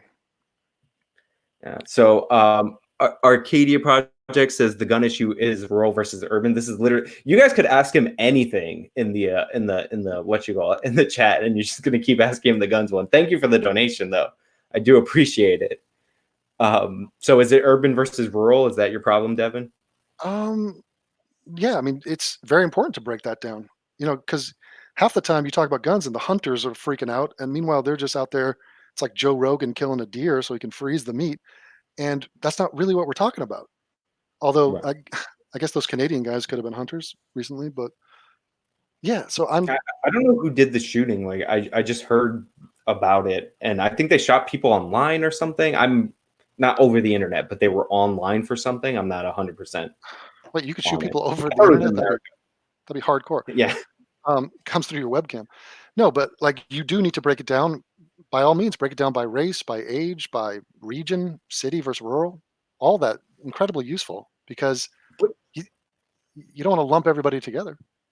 But even if you had your ideal scenario where private citizens would be extremely limited in their ability to own guns, if you lived in the mountains in Canada or Alaska, you would probably be able to own a rifle to shoot a bear if, that was a problem that you had to deal with. Yeah, like there would be some context-based exemptions. When a tiger is ripping your ankle like Joe Exotic and dragging you across the tiger cage, then he pulled out his gun. The gun saved his life. So, yes. The Ohio story in that, by the way, was the scariest thing in the entire show, that guy released 40 tigers into his neighboring town because he was mad for some reason. Oh yeah, and then they just went and collected him. Did they hurt anybody? They were running through. I don't know who got injured because they only show you certain parts in the documentary, but they killed 37 of like of 46 animals or something like that. And like you just imagine if you're a cop and a wild tiger is released, in small bumfuck Ohio, and you're like, oh, I got a call that there's like a wild tiger out in the area. I got to go deal with it, and then there's 45 of them. Oh my God, yeah, that's insane. But it's insane. If you want to see great tiger footage, you got to go down a rabbit hole of Indian tigers who get loose, and the Indians just panic and freak out. Every time I'm watching it, I do tend to root for the tiger, which is weird, and I probably need to talk to my therapist about that. But like they start beating the tigers with sticks, and they just don't have the weaponry to deal with the tiger. And the tiger is so nimble, and he's jumping, and he's crawling, and it's like parkour. It's incredible, and they have footage. Like some guy's just filming this, going, "Jesus, this is going viral." It's a beautiful thing. Have you seen the video of the tiger jumping up from the grass to attack a guy on top of an elephant? I saw that shit. Unbelievable. When he was rumbling through the grass, and you see that grass shaking, and it's like, what is happening? It's like that movie. I don't know. Actually, it reminds me of that Prince. Which one? Oh, with the Velociraptor. Yeah, totally. Yeah, it's frightening. I mean, there's a special breed of tigers. I forgot where they're located, but they actually drink salt water. Mm-hmm. And I forgot what country it's in. And they're the rarest ones that you could possibly find. And apparently them drinking salt water makes them more angry and aggressive because it causes kidney failure because they can semi-process the water. And so even more angry tigers. I'm going to say that I'm pro-gun on safari. All right? I'm going to meet you guys halfway. You got to have the shoddy. TYT and Libcuck Inc. thinks crime cases get solved like Law and Order, and policy gets done like on the West Wing. Stop getting me with the West Wing, guys. It's really starting to get me. Fluffy tearjerker speeches. Yeah.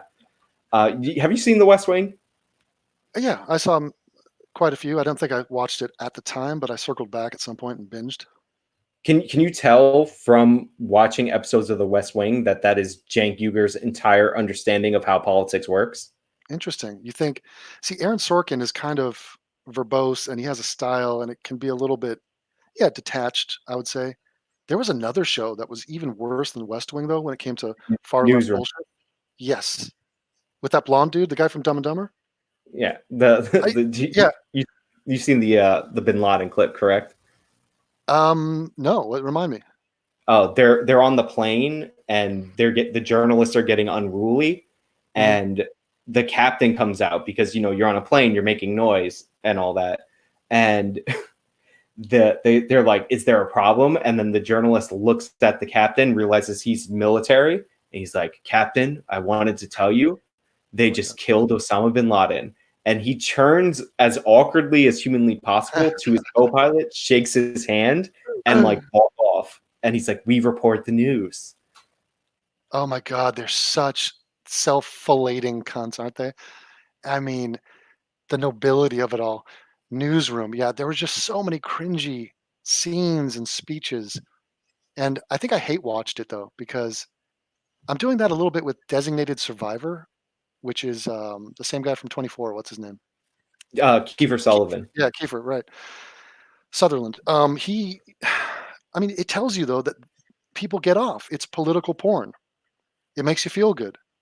We like that. We seek that out. And I mean, half the time I watch something, I'm looking for lessons about human nature. The Tiger King is so not about tigers. It's about people and how people react to power and how they influence and manipulate other people. Betrayal. I mean, it's like Shakespearean.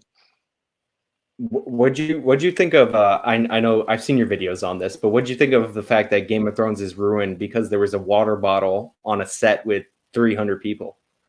Right. I mean, so it is interesting that it was missed by everyone because there's so much post-production done on that show, but maybe not for that one scene.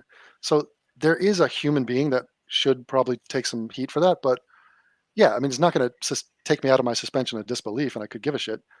In fact, I used to live down in Croatia where they used to film Game of Thrones, a town called Split. And for King's Landing, right? Yeah, they did a lot of that down, I think, in what's the other place? Dubrovnik. But they filmed some of the stuff. What was that southern city with the terrible plot line? Dorne. Dorne, right. I think some of the Dorne stuff was shot there. And I was a huge fan of the show. And I think the show owes me nothing, even the final season. It didn't end the way I wanted it to. And yeah, there were some mistakes. And yeah, the two Dan and Dave? What was it? The two Ds, the writers, the showrunners. D&D. They fucked the pooch a little bit. And, that's what you get when you take the main writers off the show. And it's like, whatever. There's bigger problems in the world. I'm not going to freak out about it. Oh, I have another take. It's one of the best. Go ahead. Say again. I was going to say it's one of the best shows ever put on for the first 4 seasons of the show, without a doubt, in terms of everything. And then in the last 4 seasons, even though there's problems in the later ones, the production value is still beyond anything that we've ever seen on television. And also, everyone bitching was riveted and watched every episode and enjoyed it and kept coming back. So it's like, what are we doing here? Who are we kidding? I almost crashed my car at the night of the finale because I stayed up all night because my girlfriend was graduating with her master's degree. And I ended up having to take her to graduation, and then I took her back to where she lives, and we waited for that thing to end. And that episode is the last episode is not good. And I was so tired on the road. What happened? Is that the final episode is where I feel like it was the episode before the final one where the big climax happened. Yeah, Danny goes crazy in the penultimate, and then the final is the one where John walks through 98% of it. The way she shreds that city on that dragon, I mean, that's beautiful cinematography, just all of it, special effects. I mean, right. That's worth its weight in gold. The fact I don't care what happens after.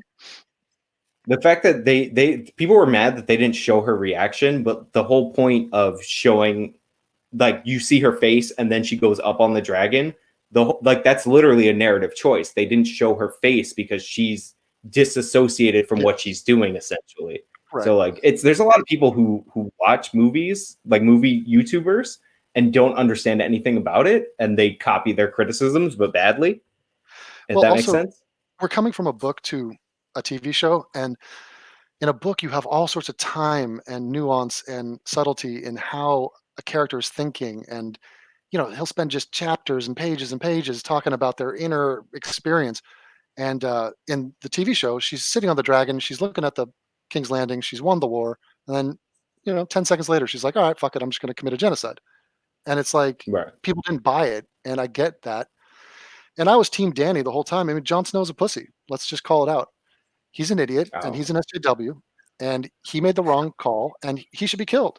I mean, I don't know what Grey Worm was doing, but the second you walk in and you see that this dude has got the blood of Khaleesi on him, kill the man. Kill him. I was rooting for Daenerys to go evil, but it was too much of a juxtaposition, in my opinion. Like the way that they shifted it. It didn't seem like there's a little bit of hints throughout, but they didn't really, shadow it in like a subtle way throughout the series like they should have. If they knew that's where it was going, they should have given it a little more change, because every one of her actions throughout the series is presented as heroic to the audience. And like they try to weasel out of it with like dialogue. I don't know why they didn't just take the 10 episodes. I know they don't want to do it. Like that's the real reason. Well, we would all watch. It was fun. It's just ending a show, ending anything, ending a sketch comedy is difficult. Ending a show, there's this temptation to kill everyone because then it's going to be like, whoa, look at all the dead bodies. That to me has always been a cop-out. So I'm glad there wasn't just some mushroom cloud of death, even though a bunch of people died. I just wish, like, how about this as an alternate ending? Jon Snow comes in, he's going to kill Khaleesi, and he pulls out his knife, and then all of a sudden, Arya jumps in from out of frame and just stabs Jon Snow to death. And she ends up with Khaleesi riding the dragon. They les out and live happily ever after. And all the northern soldiers just blow up. You forgot about that part after Jon gets stabbed.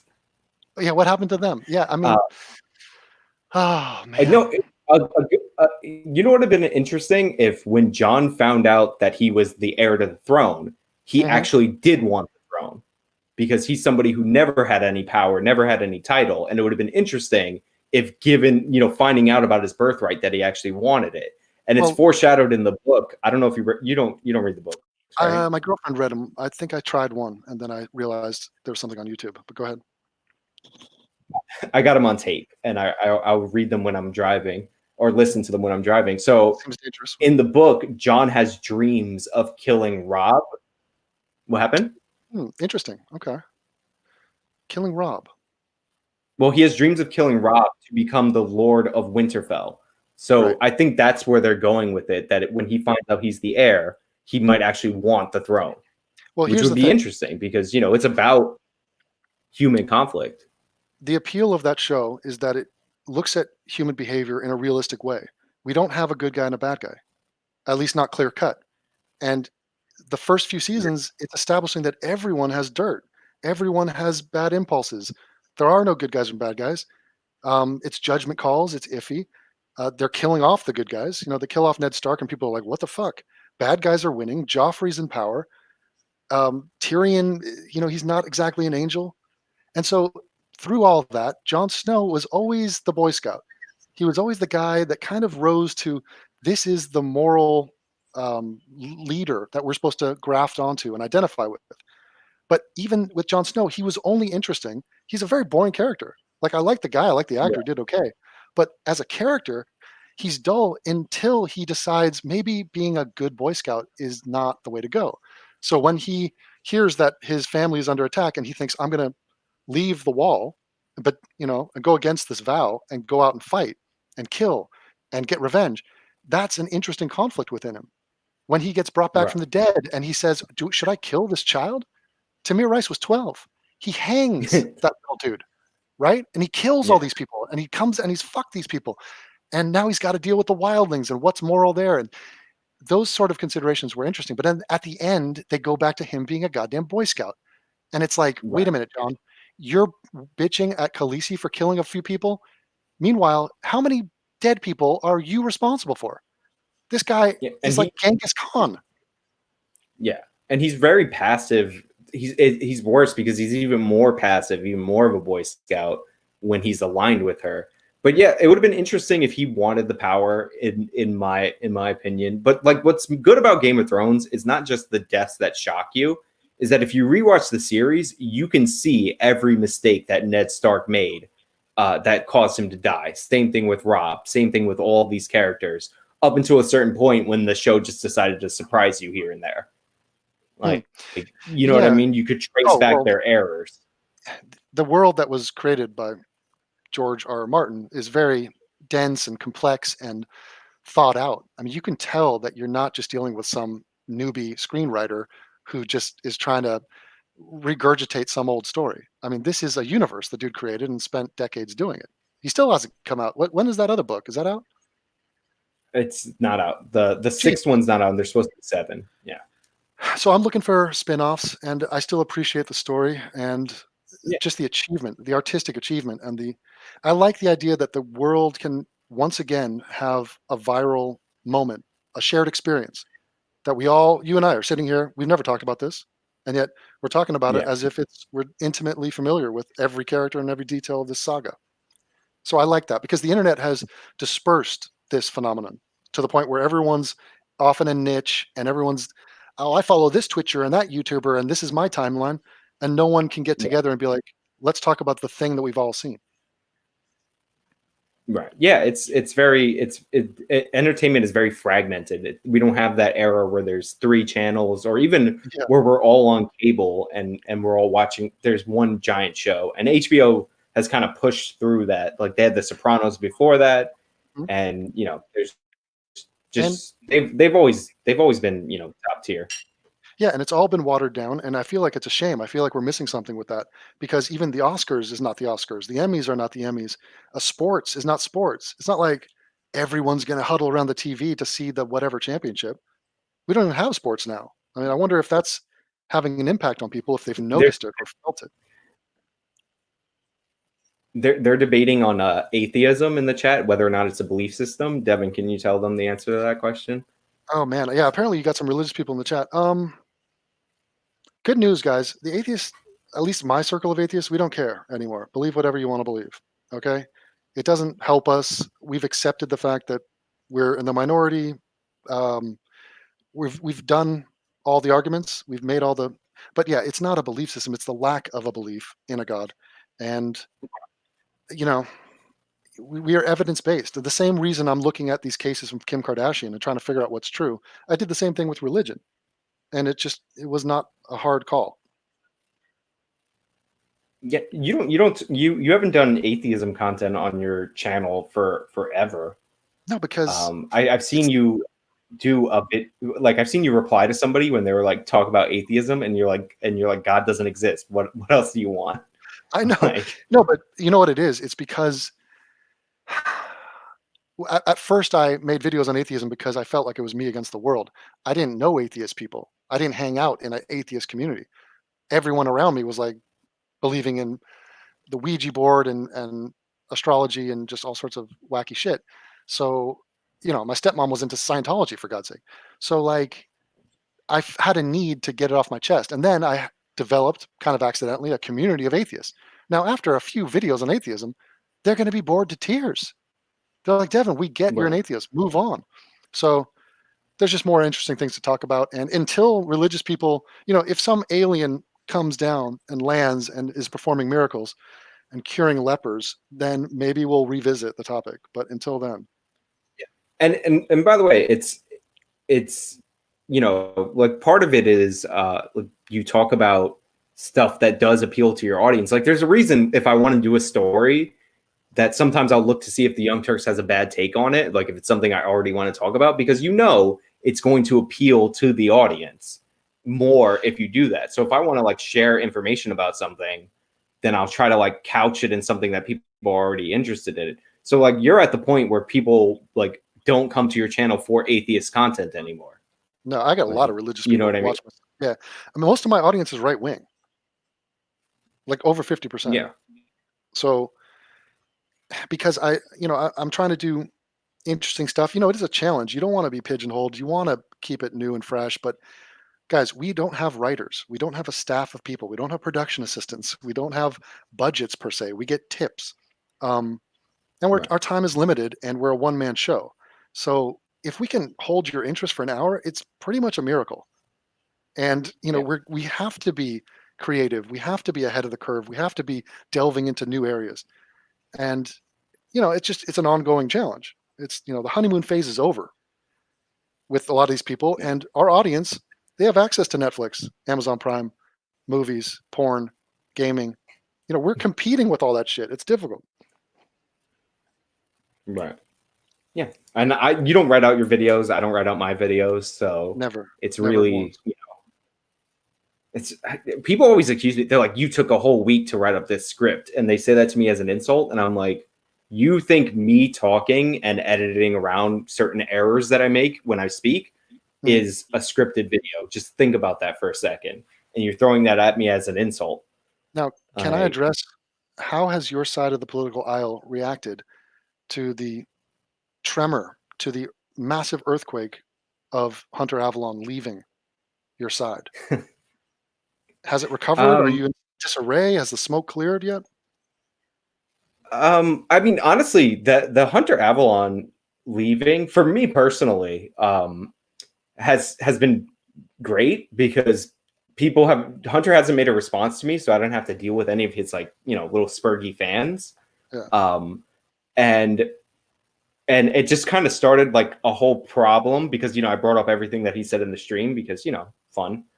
It started a whole problem with them, and then they're all promoting my video. So for me, Hunter leaving the right has been fantastic. Yeah, like people are pushing out my video and all that. I think everybody's fine. Some people feel insulted and all that, but it's like, you're taking you had somebody in your group that wasn't very politically, didn't have grounded political beliefs to begin with. Like Hunter didn't even know that he was actually pro-choice. Right. It's only interesting because usually it's reverse, where young people are far to the left, and then when they grow up, they get a little bit wiser and come back from those positions. So I also think he thinks he's so popular, and he probably is, to the point where it doesn't matter what position he takes or whatever he is politically. People like him for him. He's a celeb. He's a personality. He's a boy bander. And so I don't know what percentage of his audience are women, but I think he thinks his appeal goes way past his positions. Right. So that's why. And I mean, he can come out and just stab his entire audience in the back and feel fine, confident. Yeah, and he lost subscribers, which happens. You make a video that annoys your audience, you lose subscribers, but if you stick with it, they'll come back anyway, or replacements will come back. So like he's lost subscribers. Say it again. You got to make good stuff, and it's a vicious, savage, competitive world out there. People are pretty fickle, they're pretty jaded, and if you bore them once, they might give you a second chance. If you bore them twice and 3 times, they're done. They're out. So being a YouTuber is like being a golfer.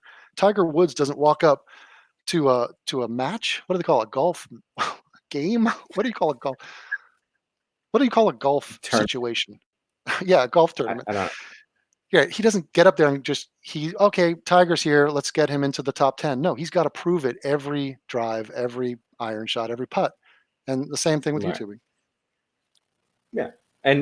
But so he's going to be fine. And I think there are some people like in the community, which I'm not in a community, that they feel like insulted by him because he was hanging out with them. I found out that I was at an event with Hunter Avalon and I just didn't see him. Like he was so in and out that that I completely missed him because apparently he was there and his now wife and his baby. And I feel like if I was in the green room, then I should have been able to see 3 people and a newborn baby without, but I didn't see any of them. So he was just in and out. So apparently I was at an event with him in August. But okay. Yeah, he just he's. I am against Hunter. I'm against him before. I'm against him now. I'm against the far left probably more than you. Whoever you are, I'm probably hate the far left more. I'm more vocal. I adamantly shame them. I hate the fact that they represent my side. And so there's a lot of common ground there. And I would even venture to say that in my own little way, I am spearheading the pushback against the far left. I despise these people. Right. Yeah. I mean, they're very easy to despise, honestly. It's also the very sanctimonious way that they go about what they're doing, that everything is they're holier than thou. I mean, you've done so many videos on Anna Kasparian, and like as much as she wants to deny that quote is representative of everything that she does on her show, that I'm better than you. Yeah. That's so her. Of course. But yeah, so we're almost at 2 hours. I could knock this off if you want to hop off. Like, if you want to like end the stream, just let me get through the ones that I missed. Sure, go ahead. Like, unless you have time. All right. Because I don't usually go for longer than 2 hours on this. But Trump's missing Mexican son for $5. How much do you bench, bro? I was going to gyms out here, but now I'm just doing yoga because the gyms are like a Corona nesting ground, especially Corona does well on metal. Isn't that true? Surfaces? Yeah, it's every metal and plastic, basically everything that's in a gym. Right. So gymming is out, but back in my heyday, I was benching like, no, here's the problem. I'm 6'3". My arms are long. The bench press was not made for dudes with long arms. Like, I feel like it's harder for me to get the thing up and fully to an erect position.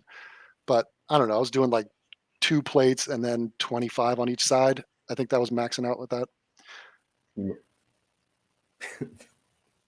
Right. All right. Let's see. The next one is. What are you laughing at? Did I literally answer that question? I thought you said you said 25, so that's 50, right? Or did I miss here what you said? I thought you were joking. On each side 2 plates and 25. Oh, sorry. On each side, I don't know. Do the math. Plus the bar. The bar was super heavy. Plus, it was I thought you were saying 2 plates of 25. I was thinking. No. Yeah. I can't do math. It's all right. So Dave to save 26. Mm-hmm. A lie will make it halfway around the world before the truth can get its pants on. Why do people do that? Send $9.99. Sometimes they do it to me too. I don't know. I first of all, I've super chatted people before, and I don't know how to set like pennies. Interesting. Okay. Here it is again. Hey Sean, is Chesa Boudin one of the worst DAs ever? I'm glad that you called him out because we're really feeling the effects of him here in San Francisco. Do you have any thoughts on Chesa? I'm not familiar. Chesa, what race are we talking? He's white, but he may be. His last name sounds French to me. Boudin, I don't know, but he's white, but he's a district attorney in San Francisco, and he's an ultra regressive. Like he fired all the prosecutors that knew what they were doing and hired public defenders. Yeah, that's frustrating. If some story pops up, I'll look into it. But yeah.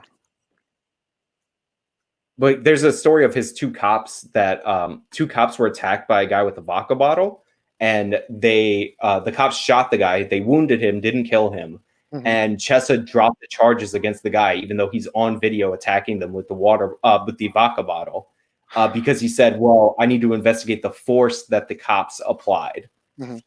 I think it's good that people hold these people accountable and they don't let this slide. And he's an adopted son of Bill Ayers, the Weather Underground guy, and his parents went to jail for their part in a bank robbery that turned into a murder of 2 cops. Okay, that's some context and interesting, inflammatory knowledge right there. Yeah, so it's basically he says that inspired him into sentencing reform because his mom and dad got a long time for being involved in a double murder, and he thinks that's outlandish. So that's like the context of this guy. Oh my God. So let me just pull up the ones that I missed, because I did miss them. Where the fuck are they? Yeah, so I know I had a Stephen Michael Davis. So Eric K, Devin, do you think there's a way to? Yeah, you already answered that. Brandon Nelson for $5. Can't take Stevens. Here's mine left. They're really going to not be chats, like not questions. I guarantee it. Okay. Will TYT go bankrupt this year? There's a question from Stephen Michael Davis. Also, at least Kim K has a nice booty. Devin, thoughts? Her booty is overrated. It is too big and not healthy and not athletic. She's also 39, so her prime, she's definitely bangable. But okay, TYT is in trouble, but they are raising money. They raise 200,000 every month. They're getting massive donations from individual investors. Another Jewish guy just dropped in like 50 grand this month, but they're definitely feeling the pinch, and they're not doing as well as projected, and their investment money is drying up, and their numbers are not there. So I actually think it's better for them if Trump wins again, because going against Biden is just not as juicy for them and their audience. It's far more incredible to set the world on fire and have Trump be president, because then they feel like we're the resistance, we're the ragtag group of rebels who are going to blow up the Death Star, the orange Death Star. Stephen has a great video on whether or not, on his speculation that Anna will quit TYT if Trump gets reelected. Interesting you say that, because she is on a new show that just started today with Michael Brooks, who is a Jewish communist, I believe, far left. I mean, he's further to he's Sam Cedar's like partner. Exactly, total weasel. I detest the dude, but this is not affiliated with TYT. I don't think it's a different thing. It's a podcast, and they go over the same crap. But so she's taken a little inch away from the show. I mean, it makes it, honestly, like, as much as I'm not a supporter of Anna, the idea that she doesn't have options in media is just not true. Like, she could go somewhere else and make a ton of money. Yeah, but she is platformed there and can yap her little Armenian mouth. She's not going to get a sweeter deal elsewhere. So we have Techno at the disc. Oh no, I have a question for you. Egg on the last. Will the official white ambassador give a position on hot, juicy girls in tanky uniforms? Can you translate into Generation X for me on that? Hot, juicy girls? What is a juicy girl? I guess like thick. I don't know. I'm not up playing.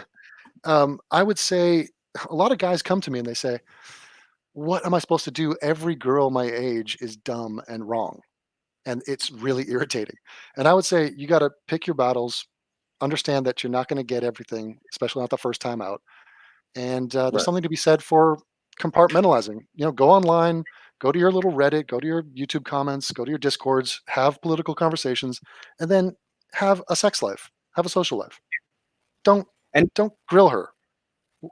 Don't simp. I mean, you can work your way into it. All you have to do on a date now is go out to somewhere it doesn't even have to be that expensive, somewhere that's reasonably like nice or unique. Put your phone in your pocket, make eye contact enough, and hold a conversation. If you can do that, you'll have no problems dating. I used to do that when I was in college and I had no money. Totally fine. Like, it's not that hard. And I would date people that were on the far left, but like most of the time, those like people who spurg out and, pull their hair out of their head every time you use the wrong pronoun, those are people that exist in the tiny portion of the overall regressives. You know what I mean? So like you can actually have conversations with some of these people that have the same positions, but just aren't obnoxious. Yeah. And to give them credit, a lot of them are sort of clueless, but they're good intentioned. Even I'll say that for people on the far left, a lot of them think they're doing the right thing, and they're getting influenced by other people, and they just kind of haven't thought about it.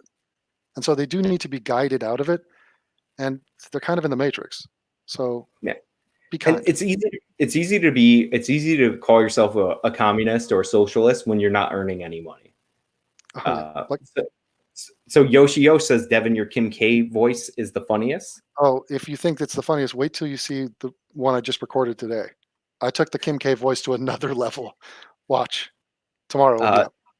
Jamie Julian says, lovely stream. Thank you both. Thanks, you're Jamie. welcome. She's awesome. I don't know. She's one of yours. Yeah, exactly. Apple products force payment to 99 cents. Oh, so Apple Super Chats move the payments down to 99 And cents. Thank let you, me guess who's getting that cent. Steve Jobs, or his Yeah. ghost. The chat has 90. Oh, now everybody's answering that because they're sent from Apple. I appreciate you guys paying to answer that question. Alf Benny wants to know what's wrong with being pro-white. Devin, tell him. Did somebody? Well, Alf is a friend of mine, but he doesn't Yeah, I think know. there's. But the easy answer to that question is I'm pro every race. Right. It's just saying you're pro-white is the only time that would be a problem. No, I know Alf because Alf has that. Alf, first of all, Alf does like mashups of some of your content, sometimes sure, and yeah. and he has the video on his channel that's one of my favorite videos to watch back, which is the Andy Worski video where you're doing color commentary of it. Oh yeah, that was an epic broadcast, and It's I love the hilarious. fact that Andy Worski filmed it. He was the cameraman of his own demise, which is stunning. First of all, the insults that you threw at the big guy, I forgot his name. Failure. That's his name. And the little guy, Andy's other friend, and that's like a perfect story of when you burn every bridge, who you end up left with. Because like Andy Worski, there's been some documentaries on him, but there should be probably one in the future whenever his final demise is. He's a sad dude, and I think he had good intentions coming in, but he made all the mistakes and he exposed his character, which is lacking. And he's a warning. Don't be like him. And he should have stayed with that the Asian guy that he was partnered with. Hell yeah, he was a cop. Yeah. Oh, I didn't know that guy was a cop. I think it was, yeah. Yeah, that guy would have kept him out of trouble. You know, we didn't even talk about Kim Jong-un maybe being brain dead. Any thoughts on that? Is there a difference between brain dead and dead? I think they're saying he's a vegetable, but like they have him on bypass. So basically, he still has a pulse, but he might be done. Yeah, I was putting out jokes and memes about it because the guy's not a good guy. I mean, on some level, he's a human being and he's dying, but I think you could easily make the case that this guy's death is something to be celebrated. Although he's going to be replaced by someone, apparently his sister, who's going to be just as bad, if not worse. So, I don't think females can inherit the rule in North Korea, though. So it'll be interesting. Maybe it's a power grab. Maybe it sounds like the opening to a new Netflix show, really. Kim Jong-un is dead, and then this is like Game of Thrones. It is. They killed he killed his uncle because his uncle had a claim to the for lack of a better word, the throne in North Korea. Well, doesn't he have in an doesn't airport? He have children? He has to have children. But they're like little. Kim Jong-un's only 36 years old. But haven't we had little emperors, and then we had a dude? I mean, in Game of Thrones, Joffrey was little. Right. I mean, I think they're younger than that, though. I'm not sure. I think his wife has to run. Not his wife. His sister has to run because if she has a claim, but there's no guarantee that she gets it. I think she has to leave because that's what happens. I could see themselves putting in a temporary guy. I think that's typically what they do in traditional sort of monarch situations, right, when it's family rule, and you wait for the kid to grow up. Well, they haven't declared him dead yet, so that's a few days off. What's going to happen is what happened with Kim Jong-un almost. They're going to have somebody come out of nowhere, and that's going to be the guy, and they'll give you a backstory. It's interesting because for North Korea, when Kim Jong-il died, because Kim Jong-un was only like 27 when he took over the country, I thought that the U.S. should have tried to basically try to broker some kind of deal with the new ruler to essentially make them, the royalty in England for North Korea. Like, if you catch my drift, like you'll pay them, but just like let the people in North Korea go. Like, you'll pay them an absurd amount of money and you won't tear down their statues, because what else can you do to get that place opened up? It's not going to collapse. We've been waiting, since 1950 for it to collapse. It's a real riddle. I thought we would have a chance for that. And, now all of a sudden this guy might be dead. Yeah, it's going to be an interesting thing in the next couple of weeks how this plays out. But was it Corona? Do we have evidence of that? Apparently he went in for a heart surgery. He has like a load of medical problems. Gout. He's morbidly obese. Wow. Okay. All kinds of problems. You just look at him walk and you're like, that is not the walk of a healthy 36-year-old man. Okay. Interesting. So, yeah. The world, we have so many problems. Like Kim Jong-un dying is just like back of the line. The problem, one of the biggest problems with Kim Jong-un is you can't, the Chinese, if the North Korean government ever got overthrown, the Chinese would immediately invade North Korea because that's their buffer state against the West. So Yeah, that's the reason they prop them up. Well, China was already sort of not being received well by the West for a variety of reasons, but after Corona and this whole debacle, I mean, they're really kind of shaping up to be almost a new Cold War, if not militarily, economically. Yeah, I was talking to Stephen Michael Davis, who's a great channel. I always promote him, and he works for a defense contractor. And the idea that we get 95% of our medical supplies from China, that has to change. Just from a national security perspective, I'm not even in that Trump can't make everything in America because that doesn't make economic sense. Mm-hmm. But you need to spread out where you get your supplies from, obviously, especially from a geopolitical enemy. Right. So energy independence, it's the same philosophy. It's just we need to be ready for all scenarios. Yeah. So brain dead is dead. That comes from Dr. H. Brain dead is dead. Yeah, I realize that, but I'm saying he might be in a vegetated state, which is not, you theoretically could come out of that. Brain dead. We're getting different intelligence because they haven't announced anything. But he's 36. You know what it could be? He might have had all these health problems because apparently he never took a shit. He might have just been backed up to such a degree. That's what the obesity is, just a collection of shit. Yeah, he doesn't even have a butthole. Like, I don't know if you know that. No, I do. Nuance Bro. Oh, Steven agrees with him now. All right. I gotta wrap it. I'm gonna wrap this in like a few minutes. This is when everybody floods in their chats. Do you watch Mouthy Buddha's new video before YouTube pulled it? Did you watch that? Do you watch Mouthy Buddha, first of all? No, I don't watch too many YouTubers, but what was it about and why was it pulled? I actually don't know. I was legitimately asking you. It's a mystery. I think I saw something on Twitter. He did some kind of like pedo thing. I'm not 100% on it, honestly. I could be making that up. Okay. But I've seen some of his stuff. He's a very talented editor. I don't love his content though, but like in terms of graphics and like by far and away way better than anything I produce. Yeah, I mean, he puts time and effort into making it like production, like a video, but yeah, a little iffy for me. I mean, I don't agree with him on anything really, but yeah, it's somebody saying it was about pedos in the chat. So I mean, surely he's against pedos, but maybe YouTube they smell the word and the topic and they bounce. Hydro PX says watch Dame Pesos. Yeah, I've seen Dame Pesos, the TYT compilations, classic. Yeah, where is he from? Where's that accent? I think he's Chilean, but I've heard that the accent might be fake, which is very disappointing, honestly. Totally. He's like a Latin copper cab. Yeah, I would hope that he just is like he's really Chilean, but he's hamming up the accent a little bit. That's what I'll accept. Okay. Like not faking it. If he just talks normal, if you like corner him, then that's not good. I'll choose to live in that world. I sign up for that echo chamber bubble. It's a real accent. Oh, I do have one closing question for you.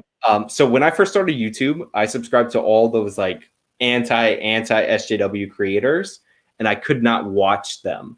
How do you watch Steve Shive videos in order to meme them? Well, I mean, Shives, God bless him. I mean, I don't really watch him anymore, but because he's just a Trekkie nerd now. He found an audience. You know, he tried a lot of different things, talking about religion, politics, and he ended with being a Trekkie nerd. And that's what he is. Right. He's been with 4 women. He's had sex with 4 women in his life. He does stuffed animal videos that his audience doesn't watch. No one watches them. And I feel bad for that, but he is living a very happy existence because he has an audience. Guy has like over 100,000 subs talking about Star Trek. And, you know, I'm not even against Star Trek. I watched the new Discovery. What is it? No. Discovery or Picard? I watch both, and they're great. I mean, it's good entertainment. I enjoy it. I watched the Next Generation. bounced out. I didn't watch anything after The Next Generation until Discovery and Picard. But I'm not going to shit on someone's fandom. But the guy is a moron and a weakling, and he's wrong on a million things, and it's just all very predictable at this point. It's still fun to dunk on him. I mean, I'm not going to lie. Right. Yeah, because I follow you on Twitter, and there's a huge portion of new Shives memes, and I couldn't get through their videos, like the types that he used to hang with. But yeah, he does his Star Trek stuff. I'm sure the CPM for entertainment content is way better than anything political. I'm sure he's doing fine now. Have you ever seen a Steve and Stuffy video? I've seen one, but it's like something you don't get through. You know what I mean? You watch it, you're in awe of. Yeah, you glaze over. You're just like, what in the hell? It's not even. He's not even shooting it appropriately. Like he'll just zoom in on the. But you know what's funny? It is a project that he does with his wife. So it's like their thing together. You've seen the video of his wife like bullying him? Classic about his music. Beautiful. Yeah. Yeah. I saw that on Bearing, and I was like, "Oh, I'm gonna make so many videos about Steve Shives," and I never did. Especially in this climate, people they get very offensive. We're not allowed to react to other creators, and it's like, oh, whatever. Right. Yeah, I think she was mad at him for liking one TV show over another. I don't remember. Yeah, it was like Buffy. It's hard, but Buffy or Angel or something like that. I actually like both of those shows. I'm actually ashamed that Steve Shives shares that. Nice. But Dr. H for $5 says you don't come out of brain dead. I understand. I'm saying he's either brain dead or in a vegetative state. Like I understand you don't come out of brain dead. Thank you for the correction, doctor. I'm sure that's a legit doctor. Usually they keep you in the machine so your relatives can come and say bye. But brain dead is irreversible. Thank you for putting it twice in the message. Also of note, fish are brain dead. So for any vegans out there. Yeah. That's scientific. I don't have the sound effect that you play after that. Great live stream. I watch both of your channels. Question: do you guys support the Corona hysteria and lockdowns, or are you real men like me? There's no "or" in there, but that's implied in the question. I would say it's very smart to err on the side of safety.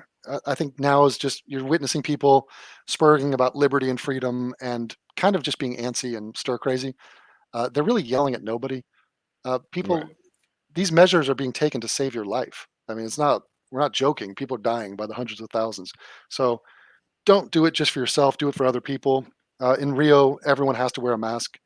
They'll charge you if you're caught without a mask now. And this is a temporary measure. It's going to be over. We're going to get a vaccine. Right. Yeah, I'm fine erring on the side of caution. There are some governors that I think are going too far. There's some governors that are too laxed. Also, problem with 50 states. But I have masks. I recommend wearing masks in public, and at least until we get an antibody test, so we know how big of a problem we're dealing with, then I think that majority of this makes some sense. Yeah, and also I heard something about bleach from a very trusted source. Try it. Just try it. Oh my god! What do you have to lose? Swallow a gallon of Sunlight. He did look at the eclipse, so yeah. That's like such a Trump thing. Like you knew for a fact that he was going to look at the eclipse. I mean, like, you see the reporting around it.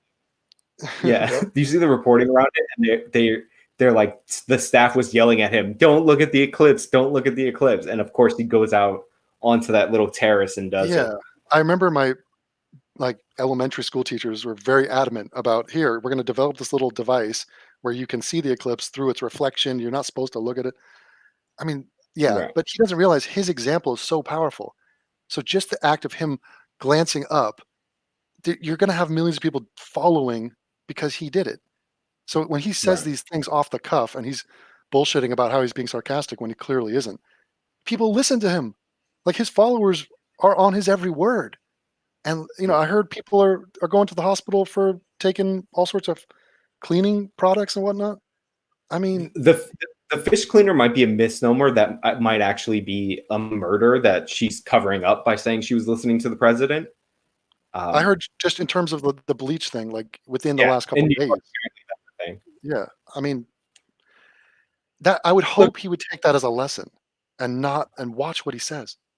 Yeah, I have medical. He won't. I have medical people in my family, and one of the things they can't stand is people who don't know anything about medicine giving medical advice. So I don't think it's too crazy to say that, even if, like, instead of contorting to try to figure out what you think he meant or what he meant that makes sense, just have him defer to the doctors when he's bringing up medicine. Of course. Like, I've heard him saying this medicine seems promising, but if you say, oh, it's like a miracle drug, then you're going to get people hoarding it across the country, which did happen.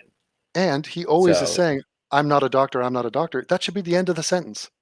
I'm not a doctor, take it away, doctor. No, instead it's, I'm not a doctor, but here's my uneducated medical opinion. Imagine if Obama had told America to, maybe we could UV this or drink, well, he didn't say drink bleach, but he's talking about ingesting things, just baseless, really dangerous policies, untested, just bullshit, pulling it out of his ass. Obama, the Republicans would never let that die. They'd be, bringing empty bottles of bleach to every rally. It was just unreal. It's insane because you have two irrational responses, and you have the media who will take any opposite position of Trump, even if it's the same position, even if he changes his position because he flips his position all the time. And then you have the Trump sycophants that will bend and stretch every word he says in order to make it like a coherent, intelligent thing. And there are some cases where he's quote mined for sure. Like the the Charlottesville one where he clearly did say he wasn't talking about neo-Nazis or whatever. Exactly. But there are other cases. There are other cases where he shouldn't be talking about medicine or things that he heard as medicine. And there's a report that somebody said that he might have heard, but it doesn't matter. It's because when he hears it, it goes into the brain and it comes out completely off to such a point that it sounds like he's telling you to eat Lysol. Also the most alarming thing about this, very similar to the Nixon impeachment and the Watergate bullshit and the Clinton impeachment, it wasn't the original thing. It was the lie. It's more concerning that he's lying, that he was being sarcastic, because what does it show us? He is totally comfortable staring at the American public and saying, I'm going to lie in your face brazenly and transparently, and I'm going to assume you're too stupid to realize it. Right. He's clearly lying. So if that is the takeaway from this incident, it's not that there's some idiots who drank bleach. It's not that Trump was being a buffoon suggesting that we could, disinfect people's insides. It's the fact that he lied about it the next day and is totally perfectly comfortable lying. So, but of course we know he's a liar. So it's not like we're shocked by this. Yeah. Somebody's like Lysol. No, I used Lysol as an example. He said disinfectant. I get that people are pulling out that thing where you can actually stick a UV bulb in there, but it didn't. My point is regardless of whether or not you think, because sometimes you just can't negotiate with these people, regardless of whether or not you think that he meant something that's accurate, it didn't come off as accurate. If you want to be that, I just think that he completely misstated whatever he was trying to say. And then he did say that he was being sarcastic when he clearly wasn't. But he's doing this time and time again. He said, when the summer comes around, the warm weather, it's going to go away. It's a miracle. It's miraculous how it just goes away when the sun. I mean, shit like that. He's almost like a half-assed comedian, and he's performing at a cocktail party. Meanwhile, he's the president, and people are listening to this shit, and it matters what this guy says, and he doesn't treat it as such. No, but Devin, no, cleaner poisoning has been up since March. It wasn't anything. Oh, it wasn't him. Okay, he's clean. Cool. And then somebody look, this is the pushback you get again. Regardless, I know that the UV thing I know that there is a UV light that you can put under the skin. What I'm saying is regardless of whether or not you think he meant something, I disagree with you that he was saying something that was clear. I'm sure he was referencing an article that came out that was on Fox that morning. I think that's where he got the story. Oh, God, but the way that he said it was completely inaccurate. And it gives the impression that he was saying, put disinfectant in you. Well, it's also just think of this paradigm we're living in where the president, who's not a doctor at all, is just winging it and riffing about potential dangerous solutions that are not solutions to coronavirus. This is a terrible precedent. Close your mouth, dude. Like we all make fun of people on the right side of the political spectrum have no problem making fun of Bill de Blasio saying that racism against Chinese people was the biggest problem. Everybody come to Chinatown. The same thing with the New York health doctor, the head of the health department in New York City. Right. Like we all have no problem saying that. Look, I'm just so sick of the bias and the tribalism. Like, ask yourself, if you're sitting out there, if Hillary Clinton had said verbatim what Trump had said, you would be on fire. You would let her have it, and you know this. So try having character, have some integrity. Like, I asked myself this: if the Central Park Five had been 5 white guys raping a black girl, you don't think I'd do a video on that? And if they had been let out when they're guilty as sin, I would do a video on that. It just so happens we don't have cases like that popping up, and we don't have huge celebrities trying to get white guys off who kill black people. It's just not happening. And Devin doesn't like Trump, but in the Central Park Five, perfect example, in his video, you go over his ad and point out that there's nothing wrong with the ad that Trump took out, that everybody's trying to pin him now. I defended the ad because he was right. Trump was right. He wasn't saying kill these guys. He was saying at the time he wrote the ad, they thought the chick was dead. And all he was saying was we should have the death penalty for murderers, which is a perfectly legitimate opinion. And so I defended yeah, go ahead. He went out of his way to say, black, white, Asian, whatever color, like we deserve to live in a safe city. 100% right. Trump is still right on the Central Park Five. Yeah. And what I'm telling you is if Obama said, something similar, that the Central Park Five are guilty, which he probably won't say, so I disagree with him on that, then he'd be right. But he doesn't say that. Trump said it, so Trump is right. Trump is right even though I don't like Trump. Yeah, it's funny how that can work sometimes. Well, it's just liberating to have principles and not just be guided by rah. Dan Campbell says for $20 says a terrible precedent by a terrible president. Get him, chat. Get him. Meme him to death. And Dave to save 26 for $1.99. Some always Trumpers can be pretty annoying too. That's who we're talking about right now. Well, dude, welcome to my world. If you have people on your side, generally, politically, who you disagree with and cannot stand, that's what I deal with every day. I have a fucking revolution on my hands on the left, a bunch of spurgs, a bunch of people that are LARPing as revolutionaries. They're losers. They're idiots. I hate them. Well, I actually met these guys, the Charlie Kirk and Candace Owens. And they're some of the biggest offenders in the always Trump camp. And I met them in some very private dinner. I was invited in by one of these conservative groups. Sounds and in the dinner, what happened? Sounds like an orgy. It didn't turn into one. But in the dinner, they had Alan Dershowitz speak. And Kirk and Owens both got up out of their table while he was talking and gave that very senatorial 45-second, speech. In the middle of him talking, and it's so prepared, that auto defense. Meanwhile, Alan Dershowitz wrote a book on why you shouldn't impeach Trump, and he said in his speech that if Hillary won, he would have his book would have been why Hillary shouldn't be in jail for the emails, because he's just a lawyer. Dershowitz was an OJ defense lawyer. Yeah, he's a good lawyer. I'm not saying he's a good guy, but he's a good lawyer. He's on the dream team. Right. So he's an by the way.